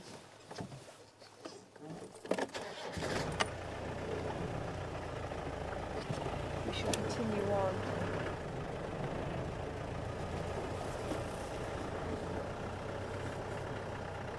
So there's over Texans Voyatella. So it sounds like we just missed her. So it could be that she's waiting for the vehicles to say these Voyatella, they don't want to be seen. They know tricks to keep hidden. If they don't mind being seen, then they're quite happy to walk out onto the road. Even if they hear a vehicle coming, they'll stay on the road. So they can hear us coming for a distance away. But it's quite interesting though. I do wonder if the guys weren't on foot, would we have come across Karula as we were driving up Zoe's road? It does make you wonder. And quite often it's all to do with luck. If you happen to just be driving at the right place at the right time, you may just see the flick of a tail in the bush, or you may just see a rhino crossing the road, and a few seconds or a few minutes later there'll be nothing. Something I always find interesting. Okay, so we're just going to have a little wander up, see if we can hit it lucky.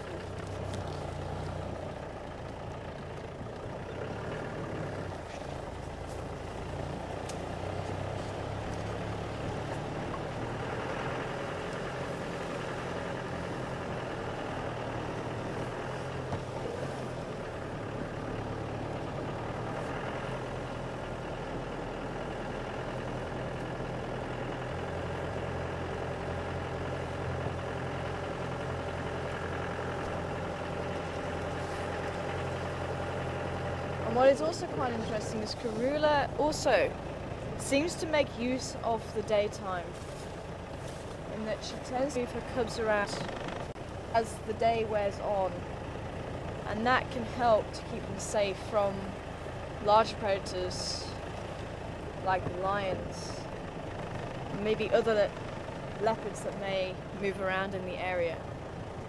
Maybe hyenas too.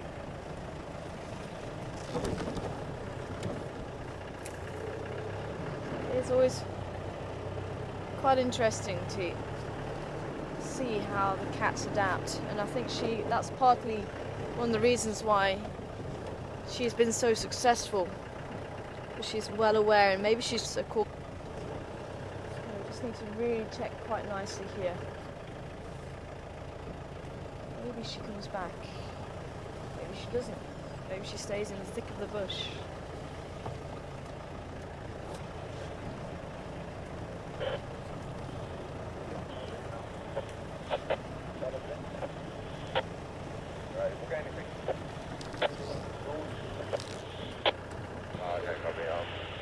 Running onto Zoe's road now from Gary Main to see where the combi gone, but I'll let you.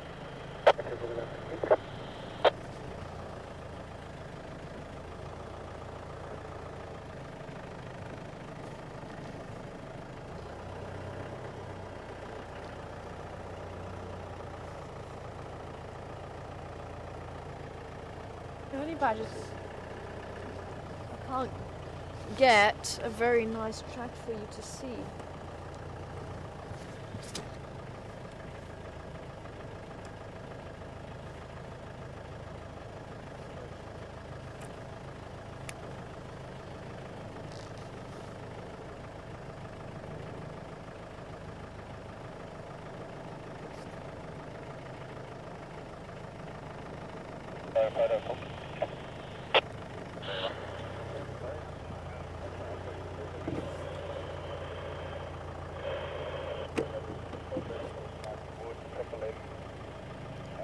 Talking about the rhino. I think I've got not a theme yet, because it looks like there's some dung there too. Now this will be the first time I've actually seen honey badger dung, but if I can, I'm hoping I haven't driven over it. Let's see if we can quickly jump off, and at the same time, how we can listen. How.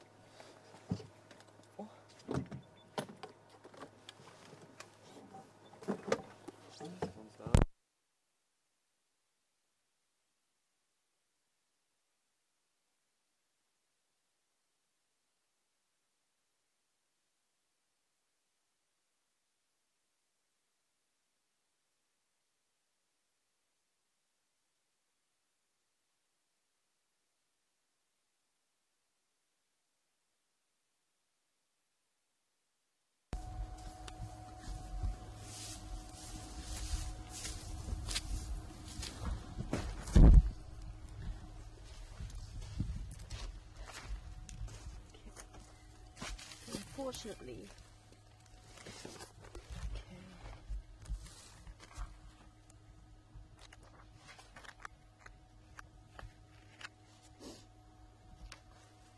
Oh, hello. Are we on? Are we good to go? Okay. I can put this here. See this anyway. So if you can have a look here, they've got 1, 2, 3, 4 toes that are visible. The fifth one is not visible, and just about here you can see 1, 2, 3 claws. Pad here, and then you can see the two here and 1 here. So it's actually this one here. If I can show you. So if you have a look, it's actually the back pad, and it's roughly about there. So I'm actually mixing up part of the track here. So we've actually got the front pad here. This is the front pad, and this is the back pad. So that part is actually part of that. So we've got the toes here, the claws here. This is the main part of the pad, groove in the pad, and then the back part of the pad, which is this bit here. So these toes slightly larger on the front foot. Again, it's just like the hyenas or even wildebeest or giraffe. The front foot tends to be slightly, because it's carrying more weight. Size difference here, and the claws are much further apart. So here's the toes. You can see much larger than these toes. So these are the toes here, and then the pad here, and then just at the back here is this part here. You can see that. You can see those toes quite nicely, so that's where I was mixing up, and I think this is one of the claws. There's one claw. This could be another claw in here, but that's being walked over by the back foot, and then a claw here, and a claw here, but the claws are much further away from the foot, or from the toes, than on the back pad. I don't know, is that coming at all? Yes. I hope so. And there's our little genet again, look at the size of that. Same size as my thumb almost. But that is exactly the same size. If you take that, that is exactly the same size as an adult. Very nice. And I think Karula's just made an appearance. It looks like this. Could be that of a honey badger. Okay, we need to climb back, climb in. And I'm just going to dissect this just a little bit, just to check it.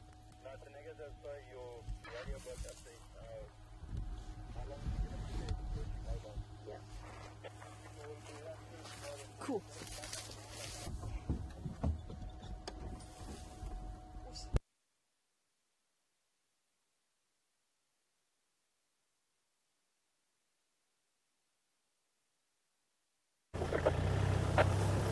Thanks, Engineer. Yeah, good. Can I join you there?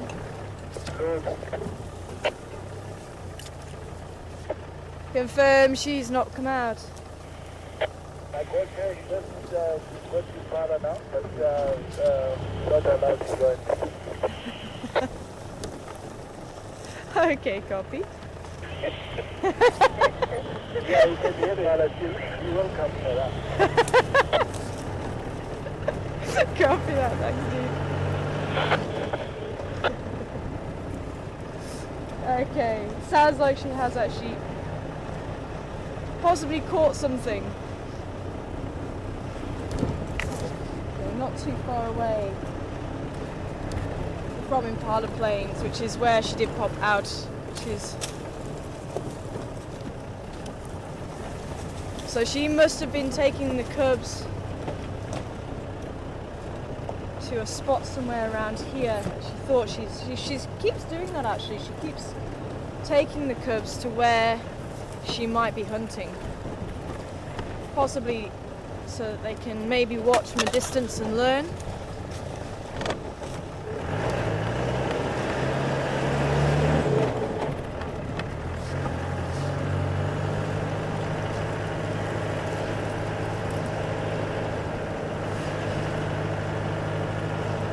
Quite good that we stopped for those honey badger tracks. I did just quickly have a dissection going on there, and it does look like it was honey badger dung, and that's the first time I've ever seen honey badger dung. It was still fairly fresh as well, so it means that the badgers have been in the area. So this is something we don't want to miss.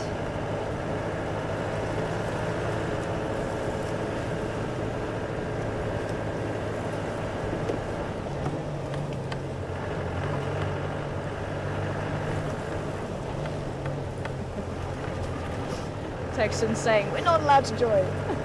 Just for a joke. No way!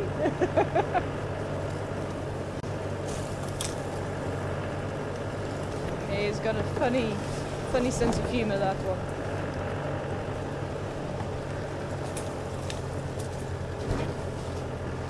It's actually quite funny. We're getting to know the guys quite nicely. We go down to Voyatella usually twice a week, either myself or Mark, go and have dinner with the guests.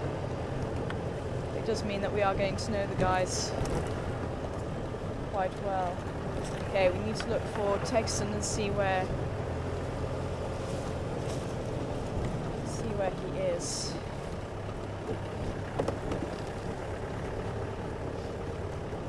So we're actually just having drinks just here. There he is.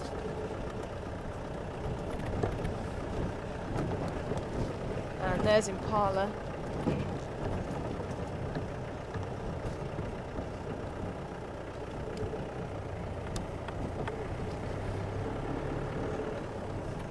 Oh, maybe she didn't catch something. Maybe it's just the Impala calling. The Impala calling over there. Texan, do you still have visual of her?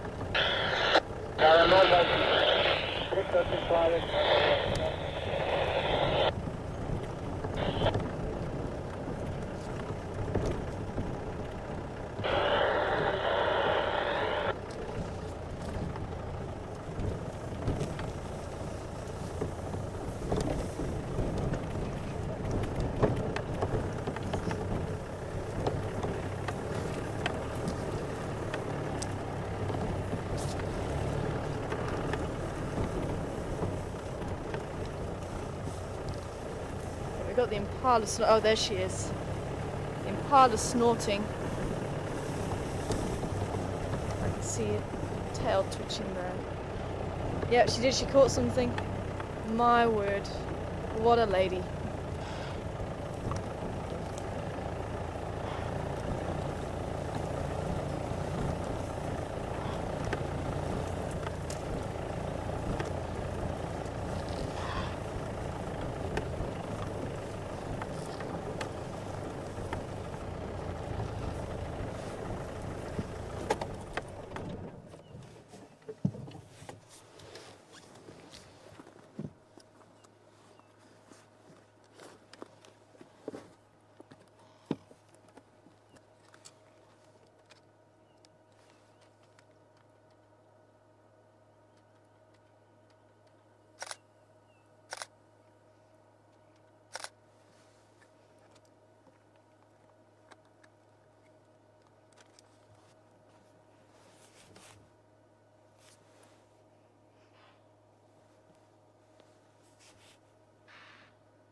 Looks like it was one of the rams.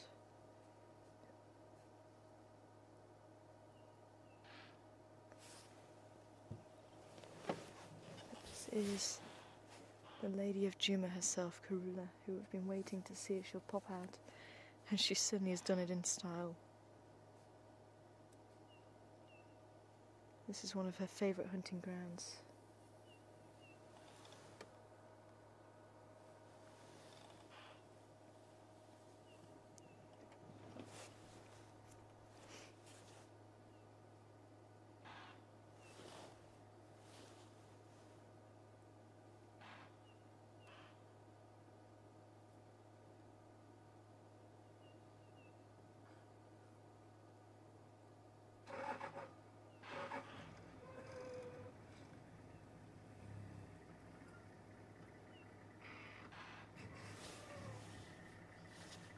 And the male impala is still alarming. But welcome to Wild Earth, everybody.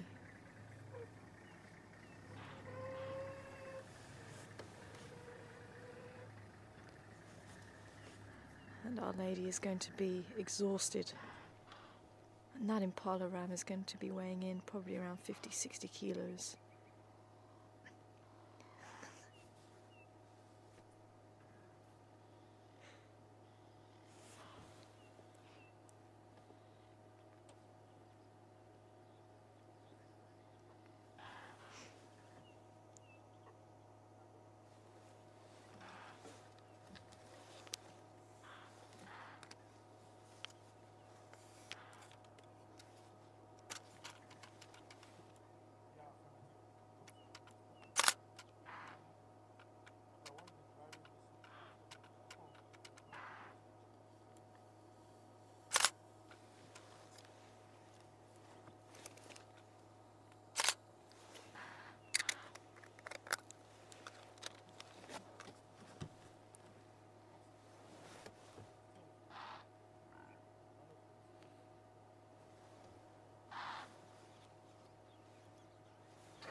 Morning, Trevor, and you're exactly right. In fact,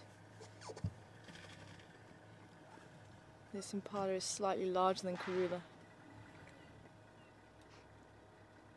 Trevor just saying it looks like the impala is bigger than Karula. Okay, I'm going to move again. She's just behind a bush at the moment.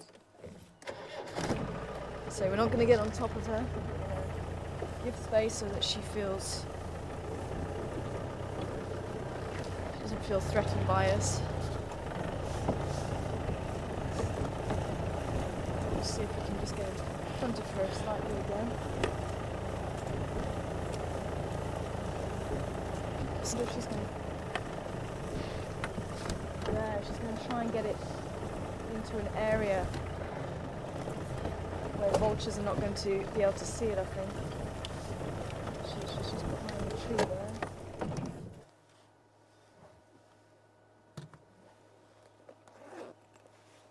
As I say, this male impala is going to be weighing in maybe about 50-60 kilos. Karula is probably about 40. So she may eat a little bit before she takes over. As I was saying earlier, she's well aware of the movements of other predators. And she doesn't seem to put her kill into a tree until sunset. And funnily enough, that's hill the other day, the hyenas were out just a little bit earlier.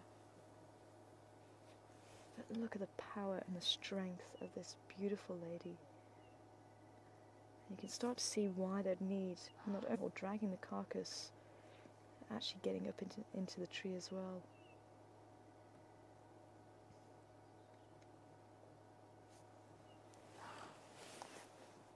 So all our theories this morning are possibly she's still right where she can be, that we were completely wrong.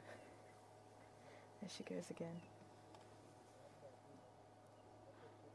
Imagine pulling something heavier than you are with your teeth, and only your teeth. It is pure power. And a male impala, no less.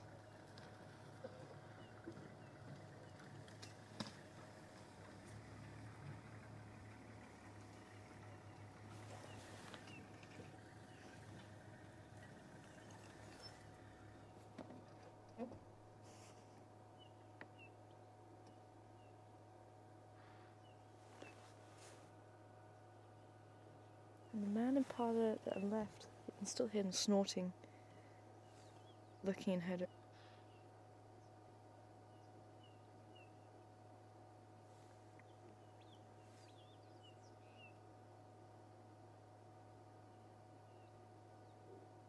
In fact, it's possible they've seen someone else. Remember there was a leopard who was on her tail.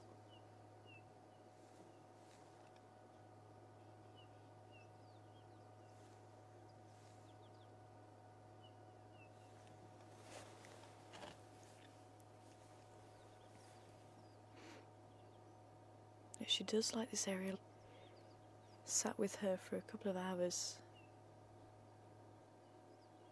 underneath this very weeping wattle, and I think Patrick also. And I've seen her scratching this tree, so I think this is one of her territorial marking points. That seems to be quite poignant to her.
Morning, Jennifer. Hope you're well. And saying she's moving faster than usual. Do I think that she can sense a hyena close by? Could be. It could be that because she made the kill, apparently it was making a luddles. That's what I heard on the radio when we were looking at the hyena track. That's why I was saying we need to get here fast. Because of the calling from the impala.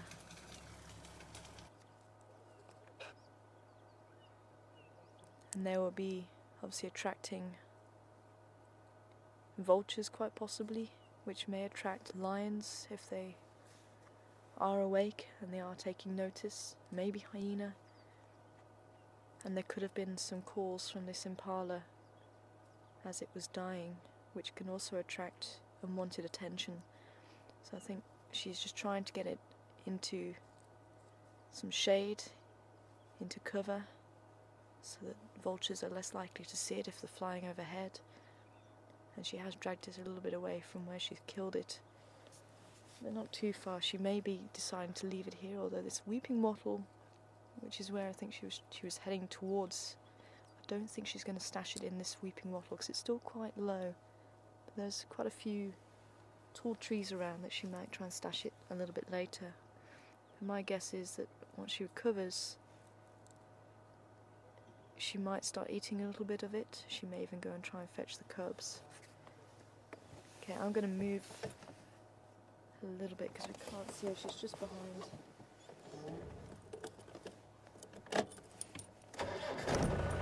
Too close to me.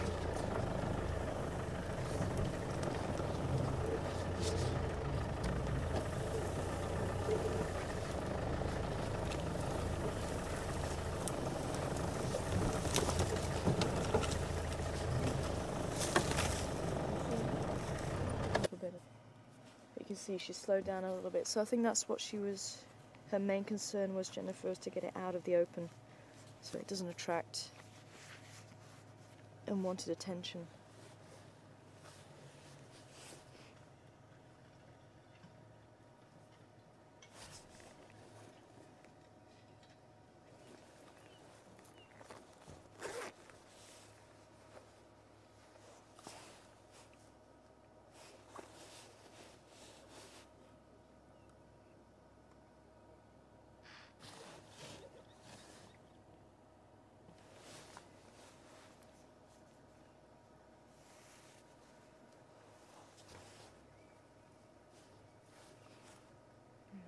She can rest now. And I think once she catches the breath, she might just start eating it.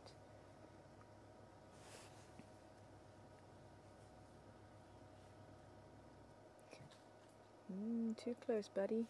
Too close. See that tail flicking. Here's the back.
I think it's worth staying with her and seeing what she does.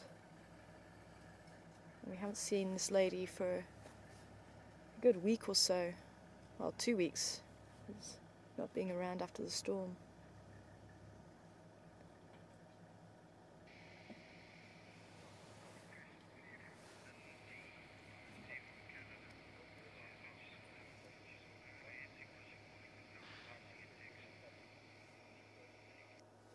Hi, Lindsay. Wondering what she was calling at a little bit earlier. She was snarling a little bit.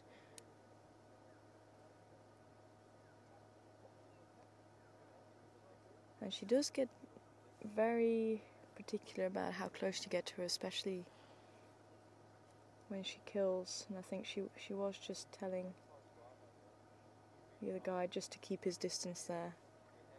And that's why it's very important, especially when an animal makes a kill, they do become very protective over it, and you don't want to encroach on their personal space. And you can see she was actually quite happy just to walk past us, but that was her coming to us, not us going to her, and that's very important in animal behaviour.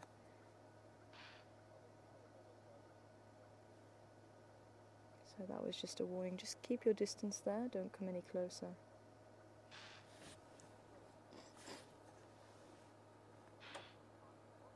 When she calls her cubs, it's a very soft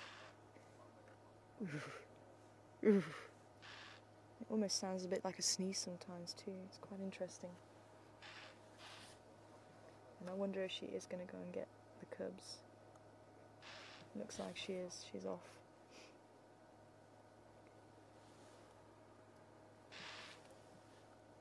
So I'm hoping if we the carcass, she might just go and get the cubs and bring them back.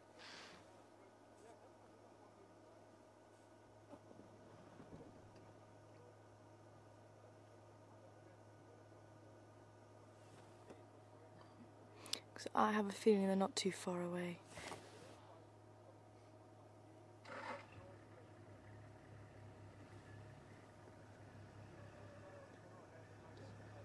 She looks quite open. Let's see what these guys are going to do, because I don't want to put too much pressure on her. I'll just wait to see what they're up to first. I think there was actually a question from Lisa and Richard just a little bit earlier, actually, just when we were looking at the honey badger tracks, asking if we'd seen interaction between Larkus, the lion and hyena, in real life. I've just seen what's been witnessed on camera.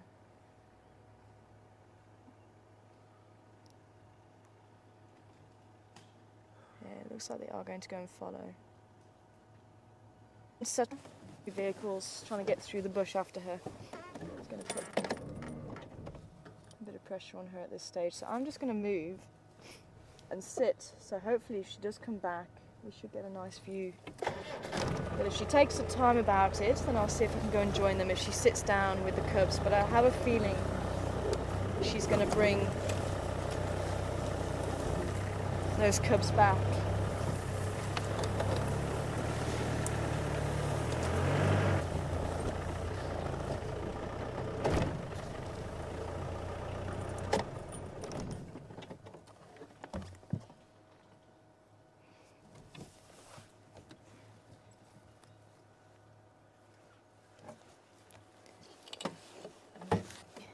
Phil said he saw the tracks crossing the road. So I think she knew she was going to try and hunt here. She may have scouted out the area a little bit earlier on, sussed out the possibilities, and in the hope that maybe there was a chance for a hunt, and there was, and she took it.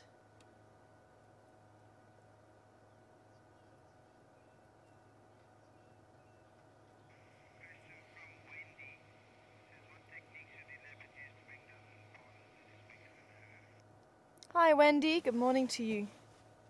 I'm wondering what techniques the leopard will use to bring down an impala bigger than her. And this is where these cats really come into their own. They are ambush hunters. So quite often they'll just sit and wait for the animal maybe to come closer to them.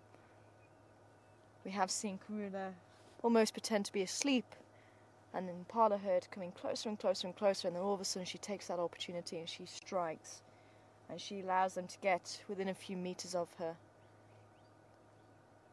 And I have seen footage of larger leopards actually bringing down wildebeest as well during the migration, and again they use the ambush technique And that's the key to these cats' success. They need to close that gap, prey or the prey be able to close that gap enough so that when they strike, that prey has very little chance of escaping.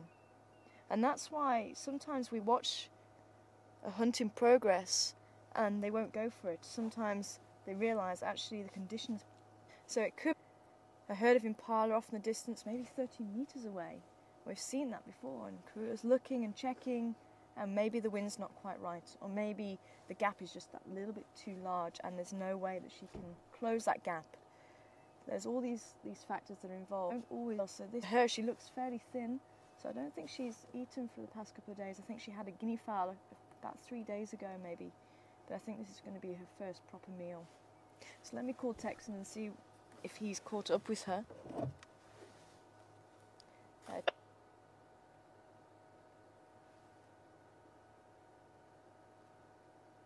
me see, I can't hear the vehicles now, so I think she may have stopped. Phil, come in.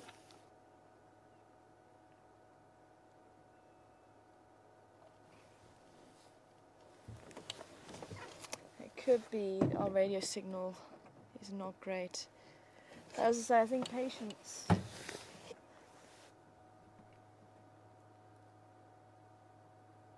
But I really don't think they're going to be too far. But if they haven't returned, if she hasn't returned in the next few minutes, then we'll follow their tracks and see if we can catch up with them again. But it could be, if she calls them, comes straight back, and they could still be looking around for her. But now the impala, I don't know if we can swing around, because the impala is still alert, but they're not looking at anything in particular.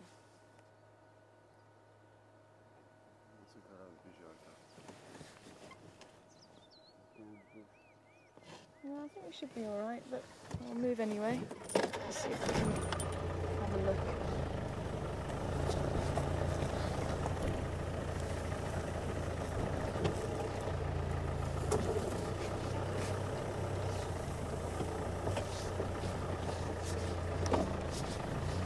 Can you see them through there? Texan, come in.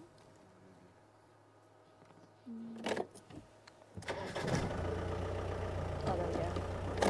You can see, still looking around, not looking at anything in particular now.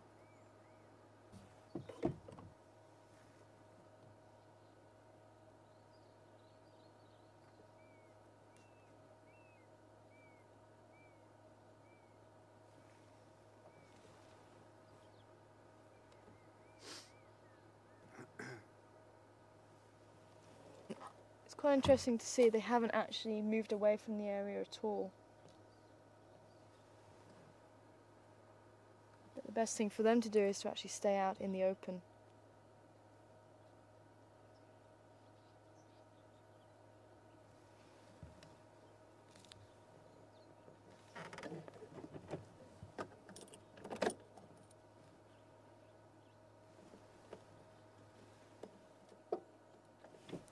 I'm not hearing them, so let's see. They are static. Through.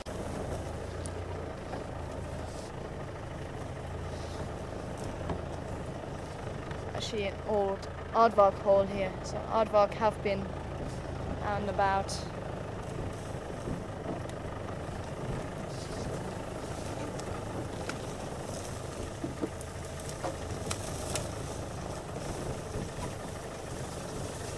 I think she's pretty much going to use the same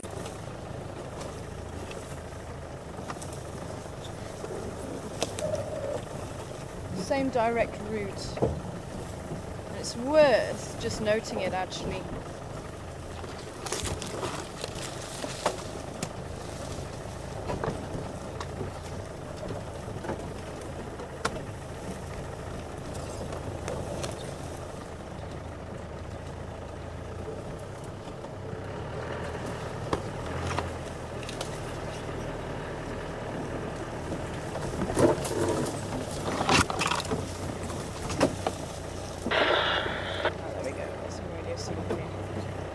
Texan, come in.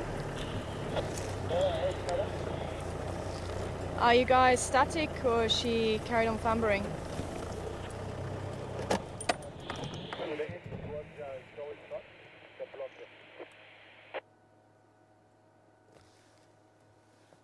Copy that, thank you.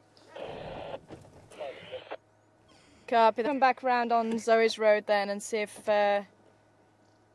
we can catch you there.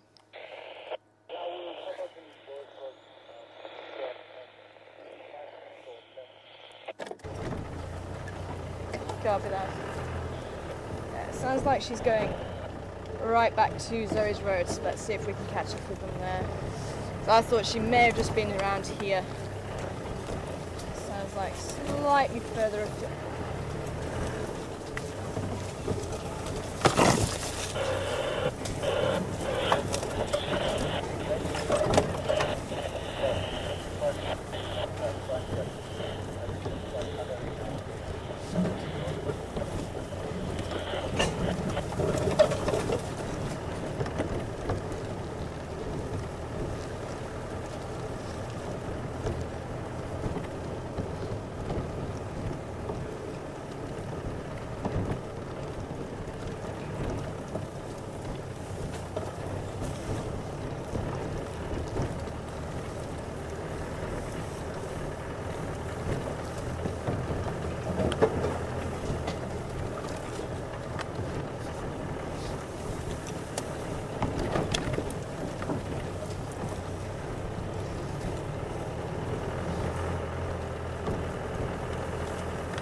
Good morning, Jane. Once again, good morning to you.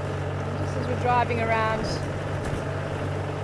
wanting to know, does everyone know the regulations? And they do, and I say it's very difficult to see the distance, and I don't think he was getting too close. But as I say, Karula can get quite grumpy.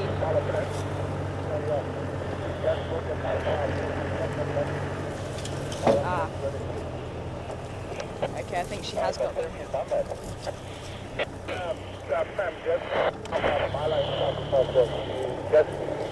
was just going to pick them up, but she just got them up now. She was going to catch them back to the column. That is the so that's soon, okay? Texan confirmed she's already on her way back. Get them up now, so Copy. Are you next to Zoe's Road or are you in the Schlatine? The middle of the Copy. Is it worth us coming to join you or should we just stand by at the bumper? I believe that she will come back. I'll let you know now. She just join up with the Mapipas. I'll call you now. Okay, it's in the middle of Zoe's Road. So I think they must have just been hiding where we met the other ranger.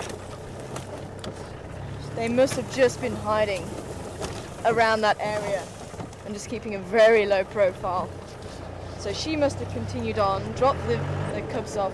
We might as well carry on round because I think she's going to take a while. We're not going to follow her through the bush because we know she's going to head back to the kill. And as I say, I don't want to put pressure unnecessary pressure. I thought the cubs were going to be a little bit closer than what they were, but he said that they're just out on Zoe's road, so we might as well drive around to that spot. But otherwise we'll just drive straight back. But he's going to tell me if they're going to move into the bush. So if they move into the bush as we're driving around, we'll turn around and go back. Otherwise we might just get a chance to have a quick look at them if they're still playing around on the road. But as I say, everybody does know the regulations, and sometimes you're able to get a little bit close to the animals to begin with anyway. Every animal is different, and Karula's pretty relaxed. And sometimes the distance from the animal may look closer than what it actually is in real life. We've seen that a couple of times. But as I say, she was fine with where he was sitting, and then all of a sudden she decided actually it wasn't quite right. Standing by? Yeah, she's just lying down now. Okay. Copy that. I'm on Zoe's road now. I'm going to join you if that's okay. Okay, yeah. Apparently she's just lying down, so it's worth us going to have a check on this side. And as I say, the animal's mood can change, whereas I may err on the side of caution and just give her that little bit of extra space, but also we have a camera that can zoom, so we can afford to keep our distance a little bit further.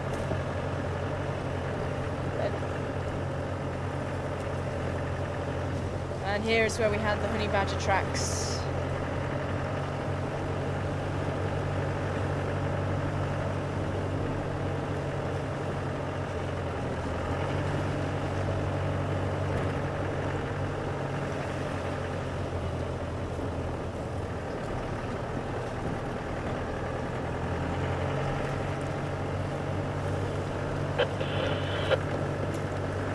Yeah, thanks.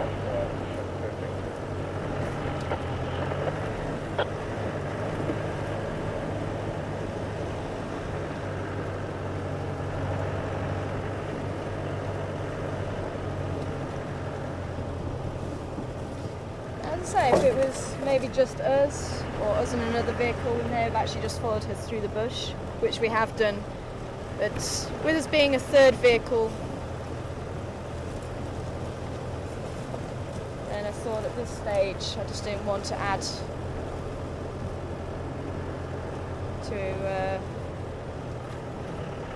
to that pressure. And you've always got to weigh that up as well. But sometimes we will follow, sometimes we will be three vehicles following. It just all depends on the situation. Okay, here we go. She's just in the road. Oh, and here's the cubs. Look at this. There's one of the cubs there.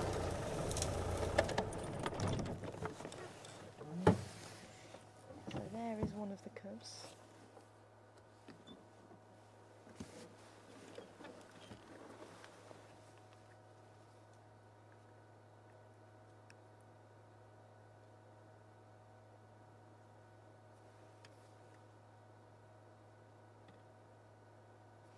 I can't see where Karula is.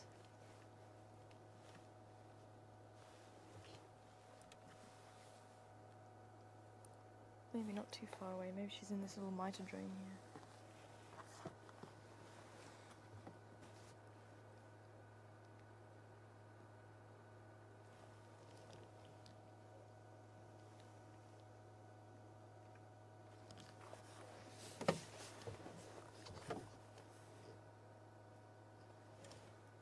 Couldn't quite see where it was.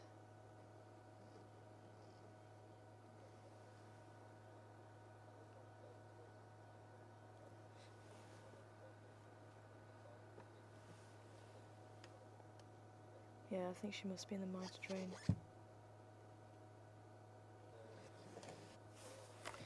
I'm just going to move slightly. Oh.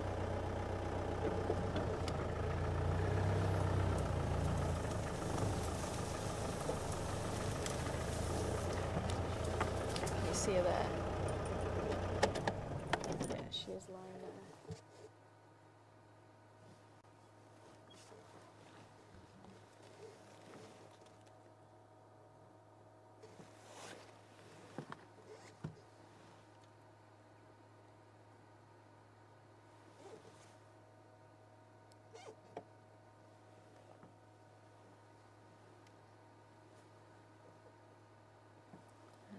think that's possibly the female sitting on the road. Just roll back a little bit.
The little male is actually just on the side of the road. There he goes, he's coming into view now.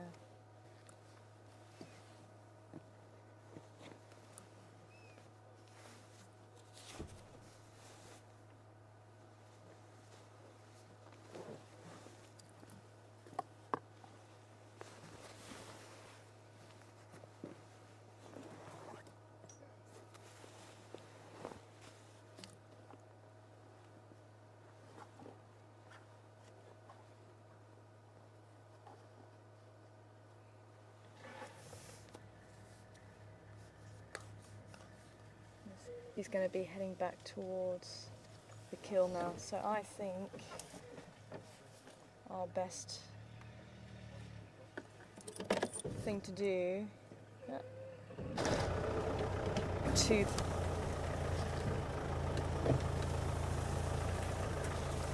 text and confirm you're going to be following. I think I might start heading from.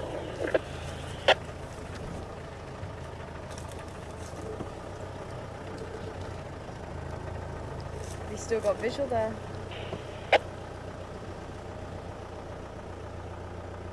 Oh yeah, there she is. I just wanted to see if she's going to linger, and I'm going to head straight back around. Alright, take that to that. Yeah, one post. Yeah, I'm going there. Moving on now. Copy that, thank you. Thanks a lot, Tex, and thanks for the lock. I'm going to head back around to the bumper and see if we can catch them coming back. Okay, Karula, yeah, they're the first making its way to start.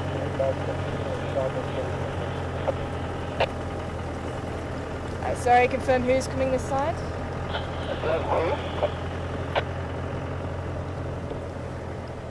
Copy that, yeah. I think we'll be staying with them for a little while.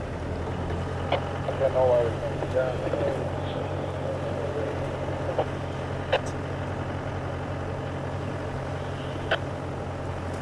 For that? Got it? Yeah, I'm on my way. I just got I'm on the cut down. He's on London.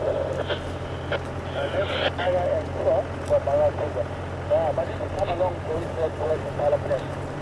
Take my paper up now. This is flying back to Parliament, where the Baboon is. Stop shouted. Let's see if I have thanks, man.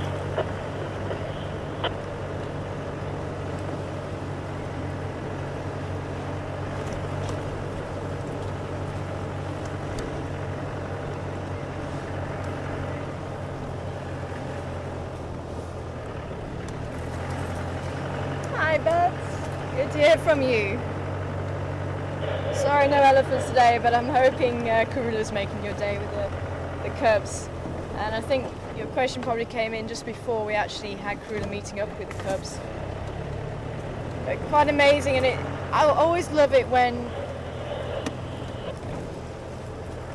a story comes together, when a plan comes together, as in the day team. But when all the bits and pieces of information that you have, eventually, when something happens, everything starts falling into place. So I think what happened was that she went to fetch the cubs, possibly from around the lodge, and she bumped into me first thing this morning on her way through to the lodge. And I think she brought the cubs to this area, and with Phil being on foot, I think she got a fright. I think she heard them and she came across here, but I think she may have left the cubs somewhere around Zoe's Road, and it was on the other, just on the other side of Zoe's Road. So I think, unwittingly, I think she was found by Phil, but Phil didn't realise until he came back out to the road and found the tracks. And I think one of the cubs possibly followed her over, and she basically told them to stay put. So they stayed in the area and they hid extremely well from us.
which is always a good thing, because at the end of the day, if we can see them, then so can predators.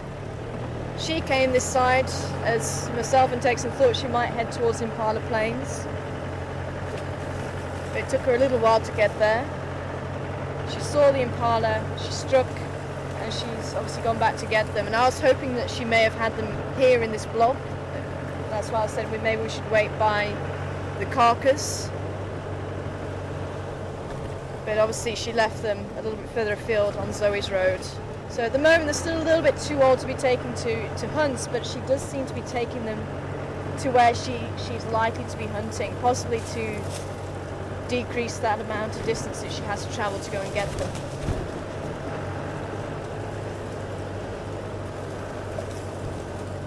So worth us going around and having a quick look while she quickly rests, picks the cubs up and comes back to the food. So rather than trying to follow her through the bush, I'd rather get into a nice position so we can maybe see them as they return to the carcass.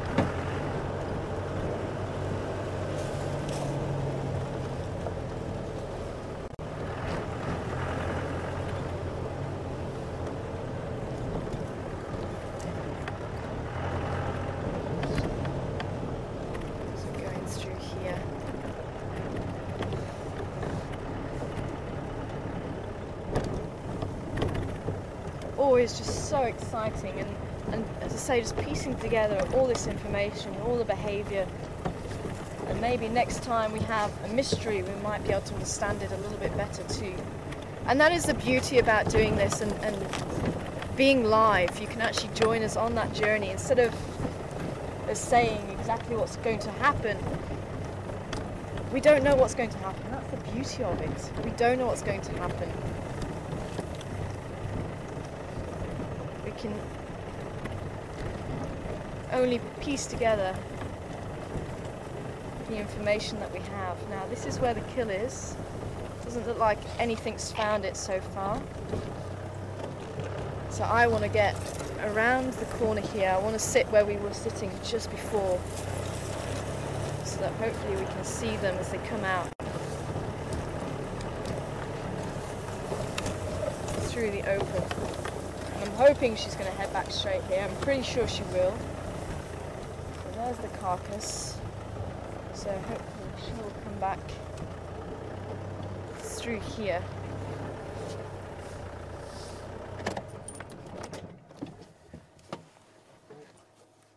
If she had a bit of a rest there, it could be that she takes the cubs a little bit further into the bush and then just sits with them. But she did go off at quite a speed. I just saw her tail go from where we were. So I'm hoping we can stay just a little bit longer over time. I think if we can get to see the cubs coming back to the carcass and feeding on the carcass, I really think that'll be quite a sight to see.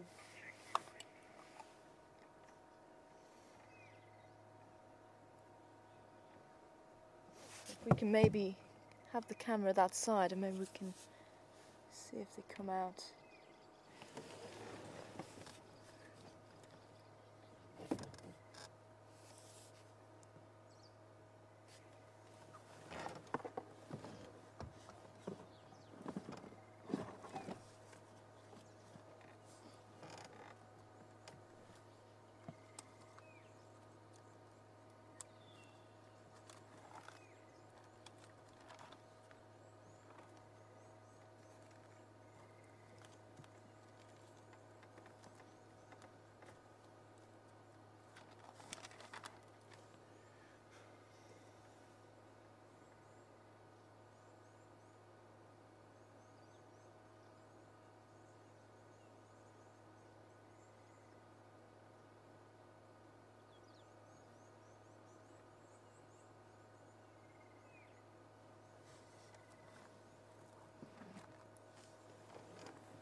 And maybe while we're waiting, I'm just just have a quick look,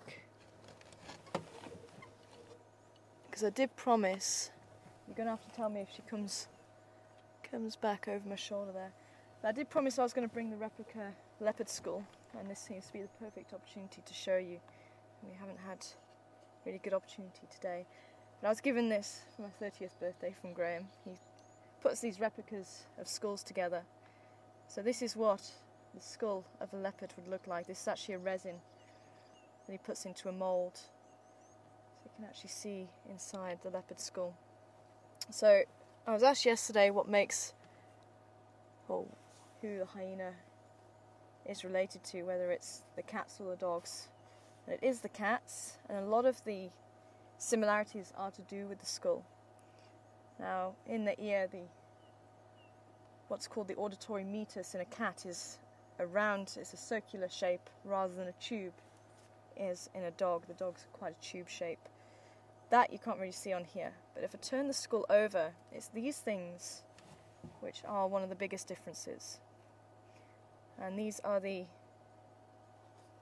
auditory bullae.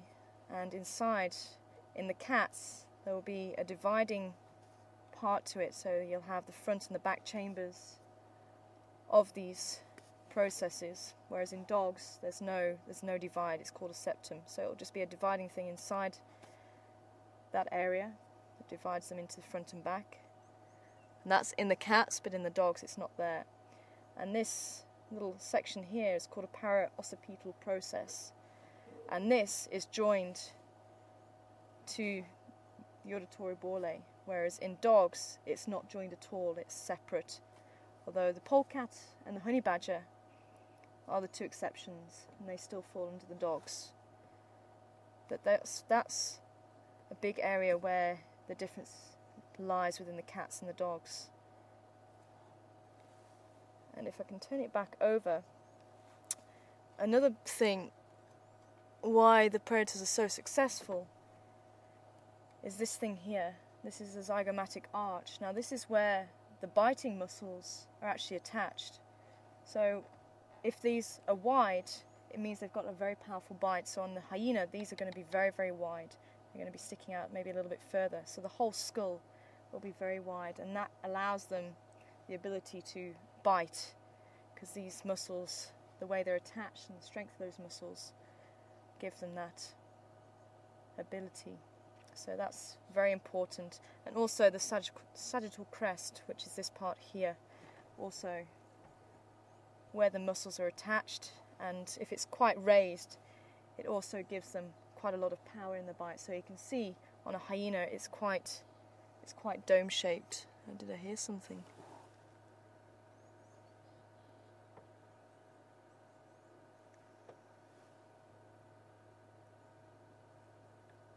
So it is quite dome shaped on a hyena, so that also gives them quite a good biting power.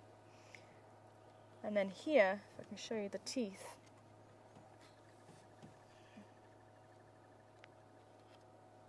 I'm going to take this apart. So you've got these huge canines, which are obviously used for grabbing hold of prey, and these front teeth, the incisors, and then these are the molars. I can show you on there, and then if I can turn it over, it's actually a little bit more difficult to show you. If I can put these two together again. So what I want to show you is the carnassial shearing teeth. And it's the cheek teeth, and it's this one here. See, unfortunately there's actually supposed to be two teeth here. So there's supposed to be a tooth at the back here and a tooth here. But it's this one here is very, very sharp, and this would rub against the bottom one, this one here.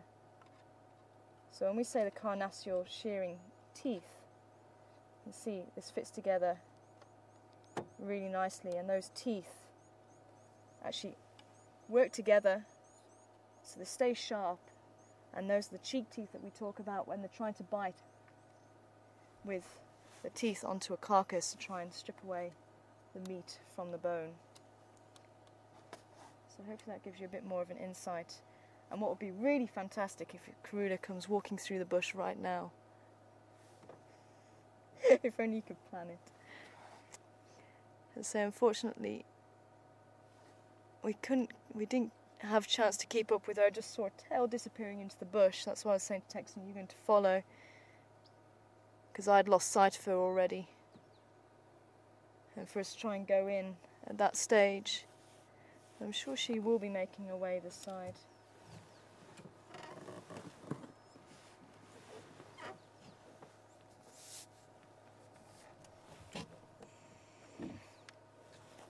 Unfortunately we don't have a signal here, but it sounds like the others did drive away.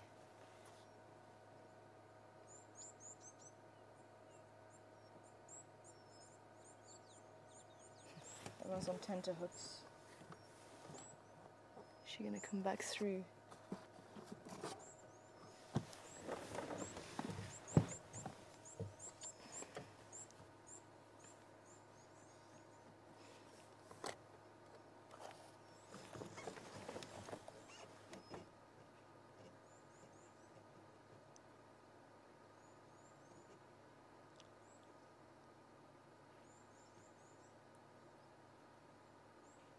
I think she's going to be a little bit slow, so I think she will stop for the cubs.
Yeah, we're just waiting to see if Karula is going to come out.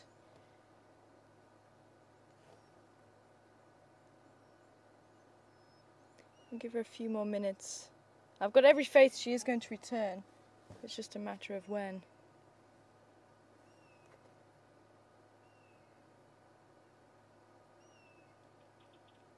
So remember, we actually did. It is quite a big chunk of bush between here and Zoe's Road.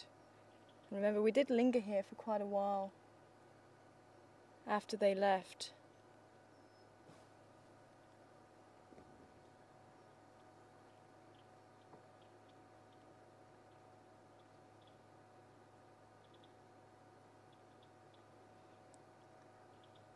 I was hoping she was going to be a little bit quicker than this. Because she, as I say, when that tail that I saw, just as Texan said, no, she's moving into the bush, she looked like she was running off into the bush. She looked quite eager to get here. So that's why I made the decision not to follow her, because I didn't actually see exactly where she went in. I just saw that tail disappear, and we were still quite far back to actually get into the bush. So I thought, well, maybe she's already gone.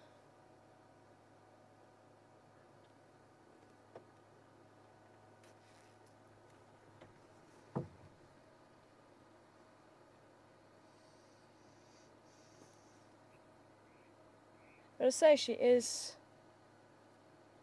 an animal. She's a wild animal. She's not controlled by anything or anyone. She does her own thing, and we can only predict what she's going to do. But she will come back, and as I say, at some stage, and I can't see her wanting to leave this kill too long. But at the same time, she could be tired. It could be taking her a little bit longer to come back. She may be resting.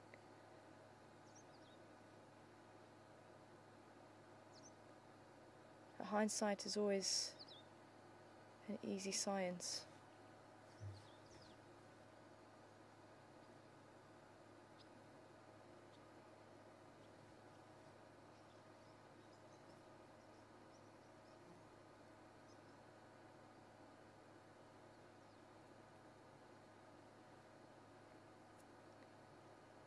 She's going to be using, I'm pretty sure she's going to be using the same pathway that she took. That's the most direct route,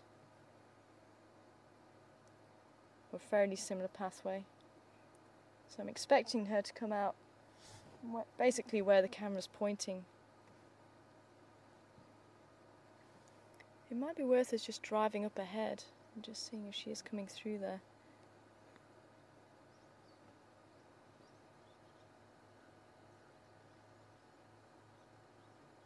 There is another vehicle coming to join us. So we'll drive up a little bit ahead and I can actually speak to him on the radio as well.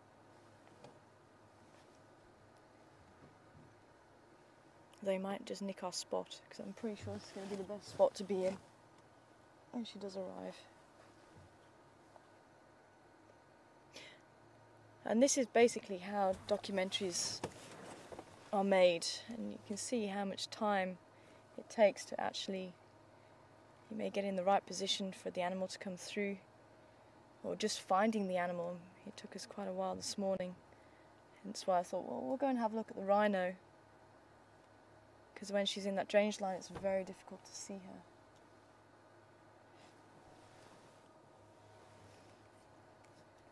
Dave, come in.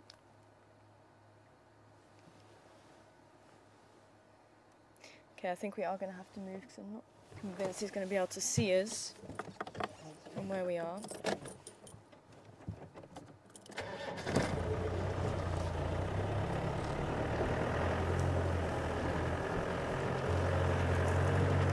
Dave, come in. Yeah, I've got your audio. You should be able to get visual of us.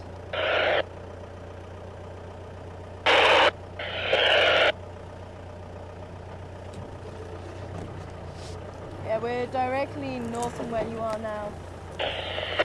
Can I come in? Affirmative. She hasn't got back here yet. We're still waiting. I'm hoping she's going to be, hopefully in the next few minutes, coming through. Cool, thanks, man.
Morning.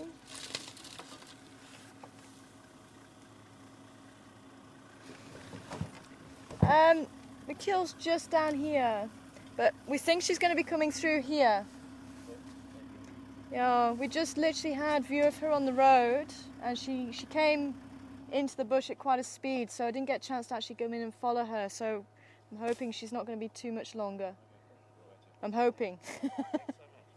No worries. We're going to stick around just a little bit longer as well, see if we can get another view.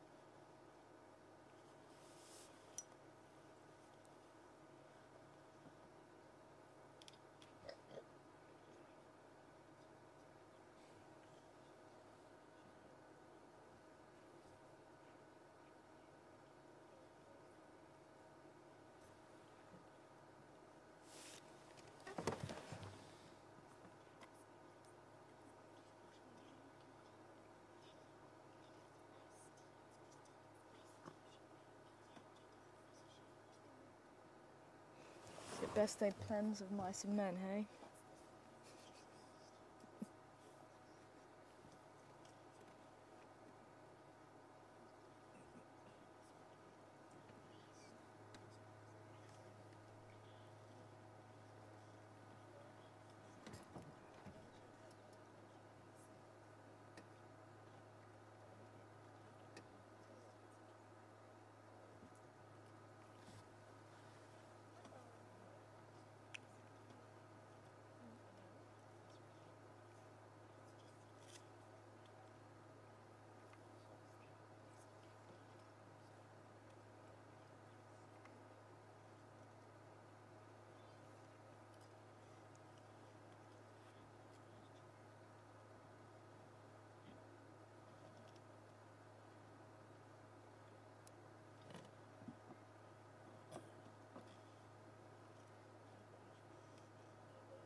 Oh, here they are, here they are. Here they are, guys.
That's the little male. Trying to work his way around the carcass.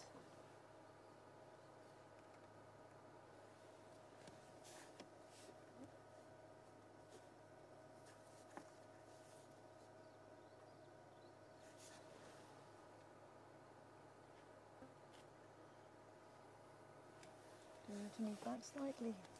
Maybe he's a little bit back, yeah. Let me just see if I can move back very slightly.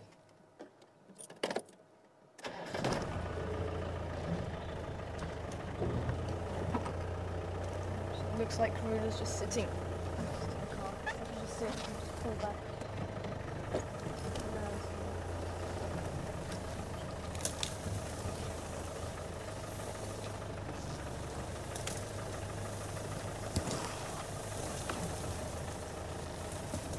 Oh, is she just there?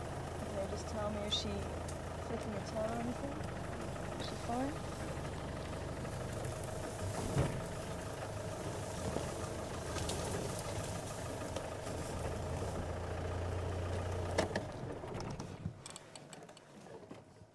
Wasn't expecting her to be there. This is what I was saying earlier. Sometimes you don't judge the distance, and I was thinking that she was just a little bit further away where the cubs are. But she still seems to be quite relaxed with us.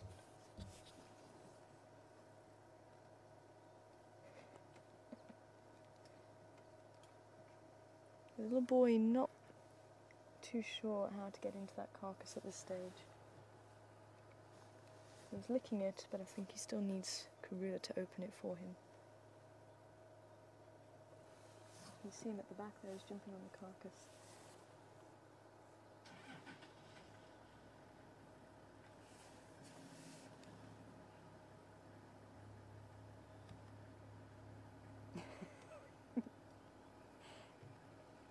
He's so excited. Getting quite excited. That's a little female actually there. Getting quite excited.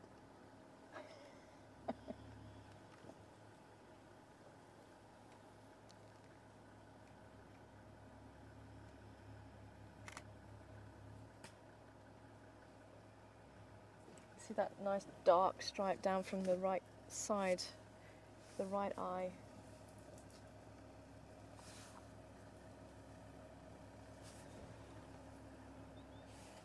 Oh, and here comes the little male coming up to Mum, look.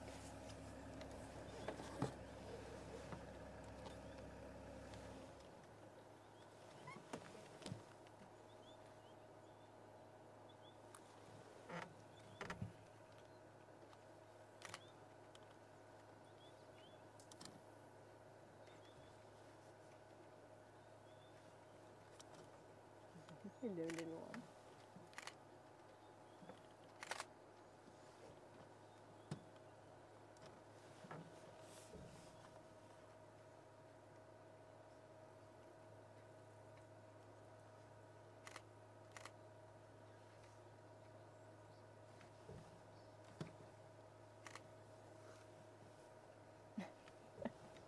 That young female just trying to tackle the carcass there.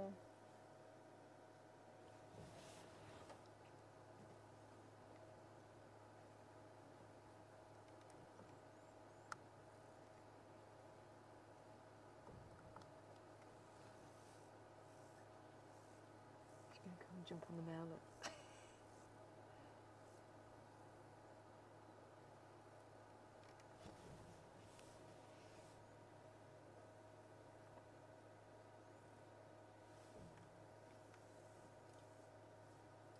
Nope, decided to jump on the carcass instead.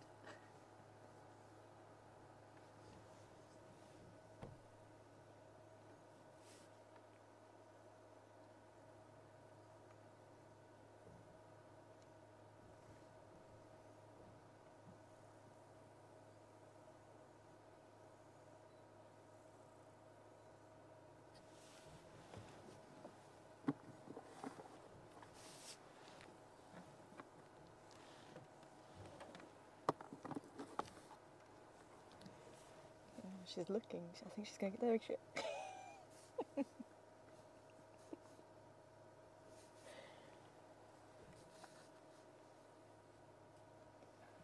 I think she's going to be possibly quite a successful hunter like her mother.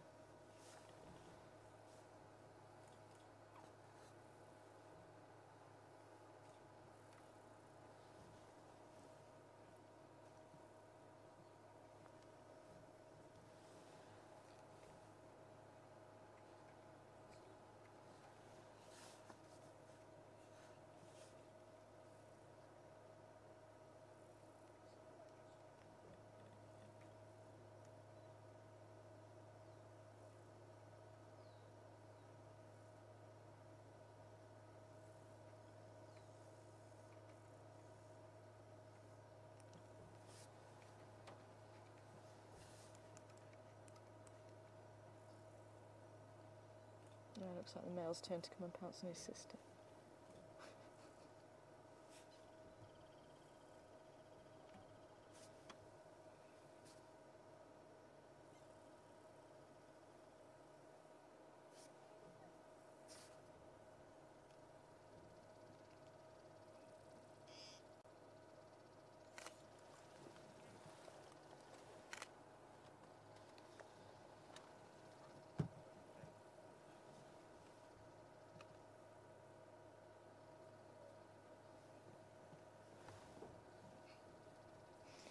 If you come round this side, you should be able to get a nice view of them.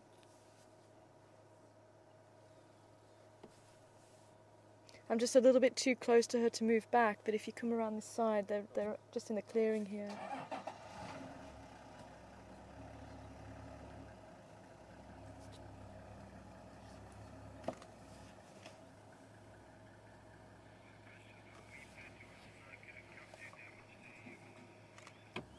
Hi, wee Pat.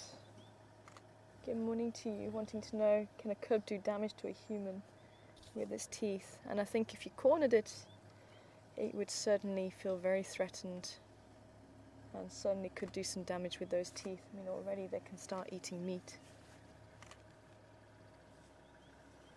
They may still be drinking a little bit of milk, but mostly they're going to be eating meat now. And it looks like he's keeping quite a big interest in possibly the impala behind us. Something has certainly caught their attention now. Karula is every bit the opportunist, and if there is another opportunity to hunt, I am sure she'll take it. And Kashut kills up in the tree, so they've got food enough for a while at least. That's what she did over the stormy period. She actually, I think they found 5 carcasses.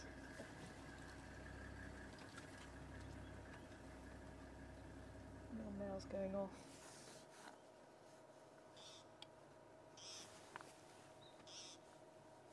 Could be he's even looking at something to hunt. Something small, maybe a dwarf mongoose. Because even at this age, see, look, she's something interesting her again.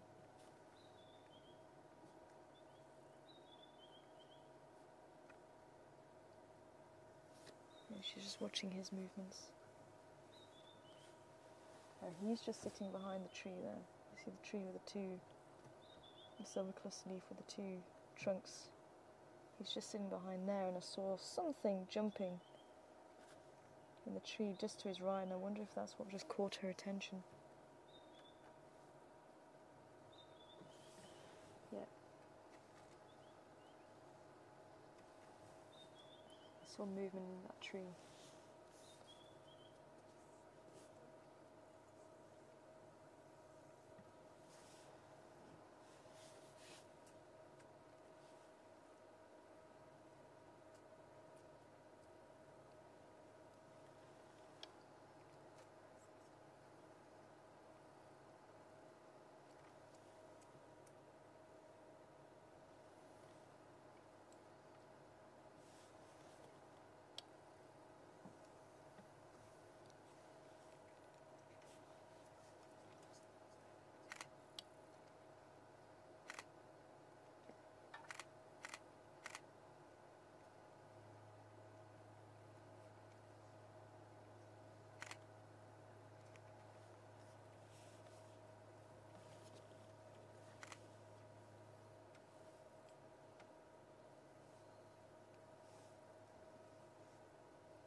Nope. Tried jumping through the weeping wattle, didn't quite work.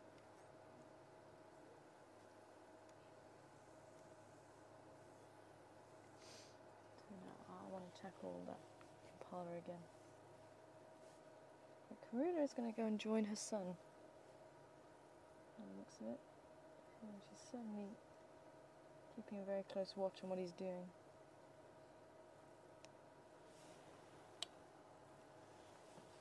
I'm sure she is exhausted after all that effort, dragging the carcass to a spot where the vultures won't be able to see it or battle ears. So It won't be able to alert any lions or hyenas that might still be awake. And then going to fetch her cubs, which was probably a good K, maybe even a K and a half away from here.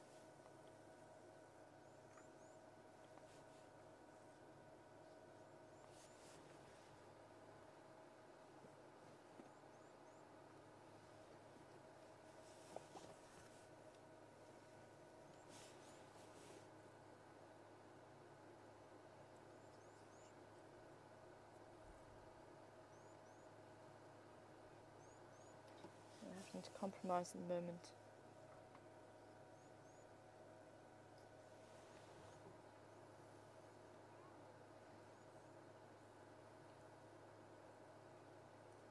See, trying to attack with her claws.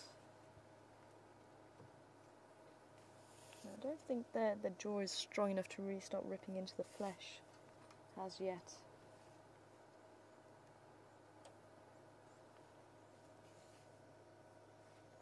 Mom, I'm hungry, Mom.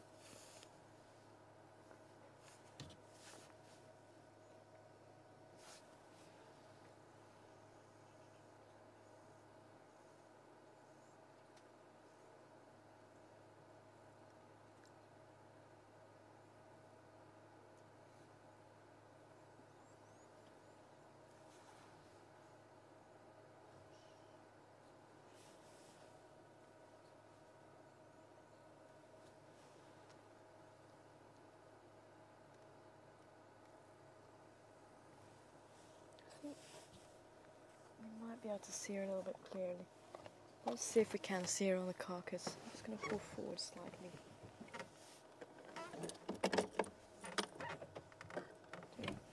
Had a nice view of them out in the open.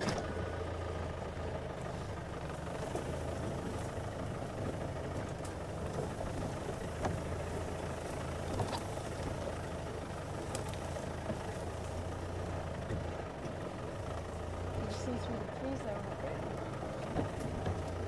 Yeah. Let's try and see what she's up to.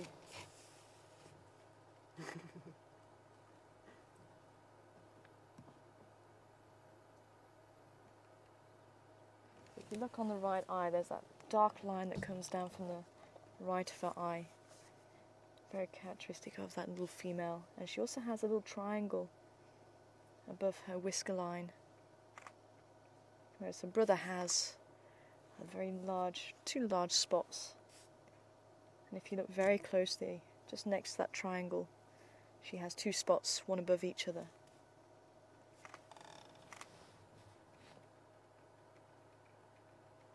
You see she's trying to go in from the back end, which is how leopards would generally eat. And it's a softer tissue to get their teeth into. Sometimes they can actually open the belly, also very soft tissue.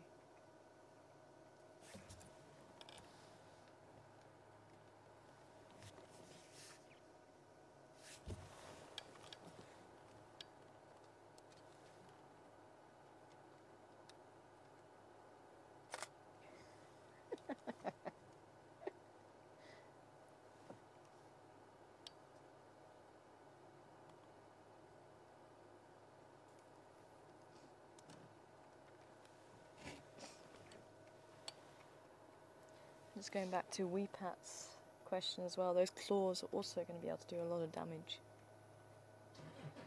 I doubt she'll be able to kill a human. But you never know if she had the right bite in the right place. Depends on circumstances. Never say never in nature or in the wild. Anything is possible. As I said before, we can only try and predict, but it's not always going to be the case. As I say, I thought she was going to come down the same route, but she actually went off in a slightly different route. She came around the back of the trees rather than in the front of the trees where we saw her disappear. So they have their own mind. And the animals' behaviours that we know or understand that maybe seen throughout that species can always be slightly different depending on the area. So what's true for some animals in one area could be true for different animals in different areas, but the same species. So generally you'll hear leopards take the kills up into trees straight away. They'll only do that if there's a lot of predators out on the prowl. So here we've seen Karula leave her kill on the ground quite a lot, and sometimes she won't even bother putting into a tree at all. Just depends on maybe how much activity there's been from hyenas and lions in that area at that stage.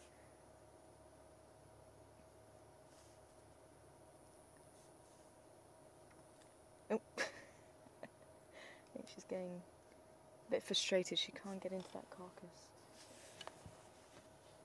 But all what she was doing there, all that exploring and trying to get her teeth into it and all the claws and everything is going to be very important learning behaviour of the leopard. And she's learning her way around the carcass already.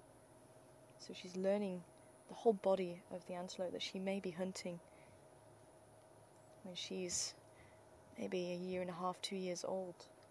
And the boys have only really started taking down fully grown impala when they're around 2 years old.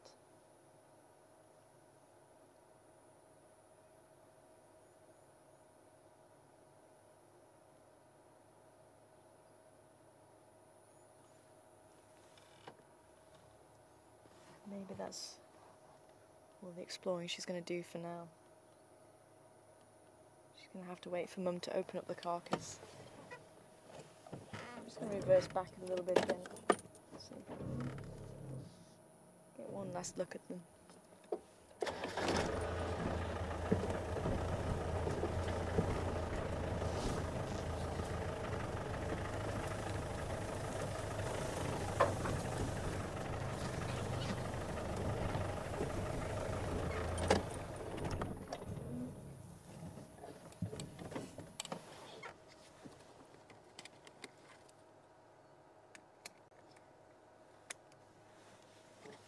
Unfortunately, as much as I'd love to stay with the family, I could stay with them all day. Unfortunately, we're not going to be able to.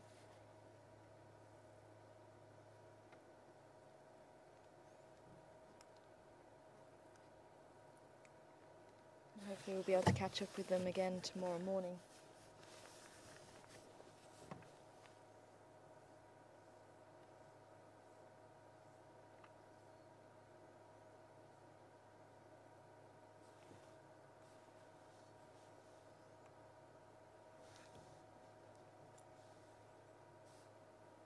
Oh, I can see the little male. You might just be able to see him from here. Oh, no, it's just lying down again. That's who they were both looking at then.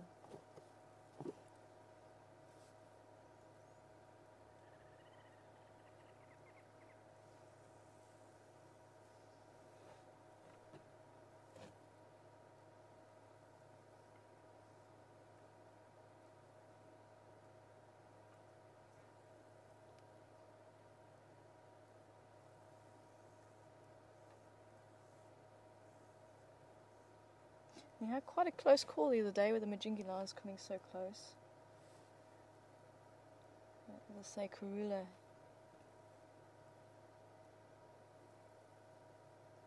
is an experienced mother now, and she knows a lot of the pitfalls. I had every faith that she had them well hidden and away from danger. And what you've got to remember is we only see a snapshot of their lives. So there's nothing to say that maybe before that or after that there was also maybe hyena around, or maybe there could have been other threats to her cubs that we didn't see. Could be that those lions did come very close to the cubs. So we only really see a snapshot of their lives, and we can only guess at a lot of things. Oh, I can see a couple of vultures circling. And they will have to wait for Karula to finish eating and move away. They won't challenge Karula for her kill. Oh, she's going back to the kill. Okay. I'm going to move forward so we can maybe see her opening the carcass.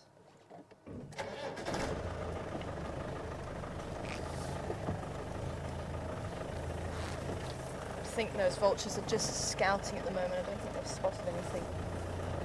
They've got extremely good eyesight.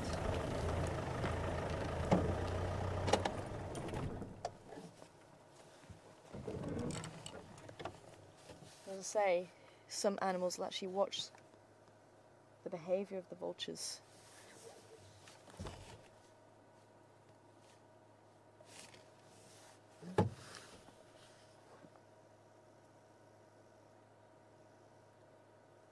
And even lions have been known to follow. If vultures start circling in their numbers, they have been known to follow them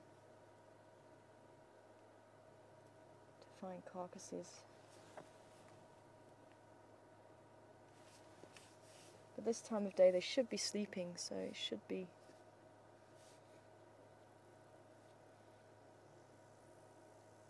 unnoticed.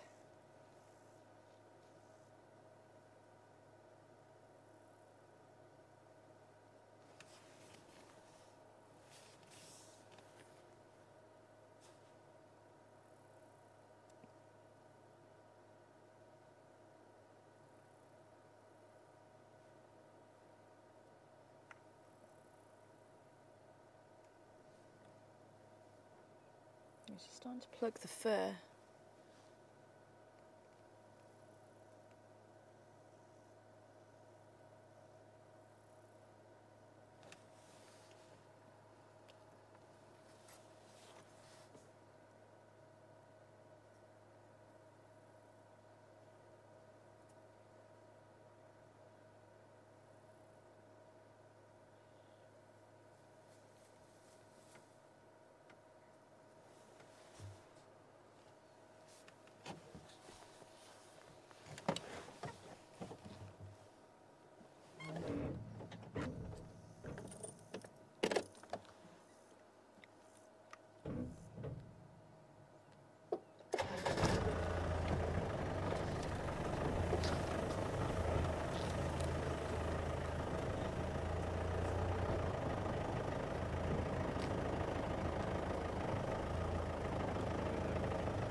As well.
Looks like the vultures are leaving, so they haven't spotted her.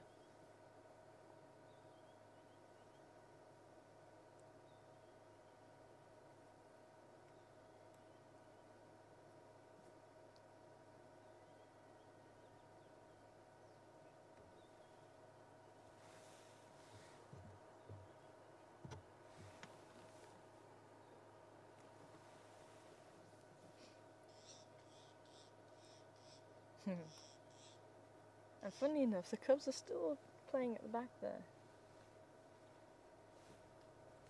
And I thought they would start coming in and trying to get in her way and trying to get their share of the meat. They seem so excited by it.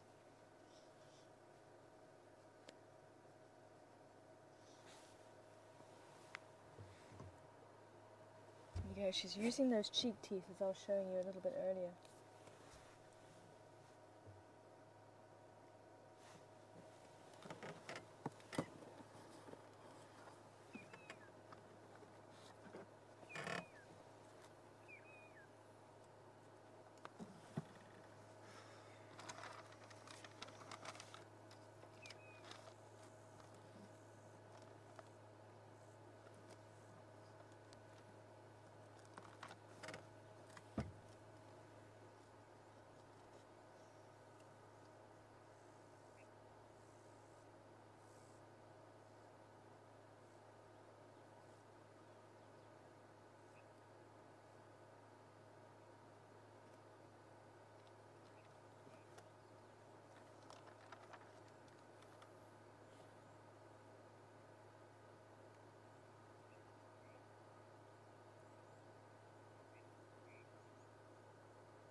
Well, hopefully she's going to stay here for the next couple of days. I'll be quite intrigued to see which tree she puts it in. There's a couple of very large trees around here. As I say, she might just eat a bit. Lighten the load a little bit and then put it into a tree a little bit later on. Unfortunately, we're not getting too great a view of her now. But it's been great to spend a bit of time with her and to see the cubs as well. I know everyone's been a little bit worried, and we did see Shirley and Genesis earlier on, the baboons, so we have seen the mothers and their offspring today, which really has been, I think, a relief to everybody. It's always great to know, sort of saying they're fine, but it's always great to see them yourself. But I think we're going to be leaving the family now. Thank you very much for joining us here on Wild Earth. It really has been quite a wonderful morning here. And certainly Karula has really been quite a lady this morning, I think. Just proving what a fantastic cat she is. Do try and join us here on Wild Earth tomorrow morning. It's going to be 6:30 Central Africa time for our next live safari here from South Africa. But for myself, Sebastian, Craig and the rest of the crew, take care wherever you are in the world and join us again very soon. Bye everybody.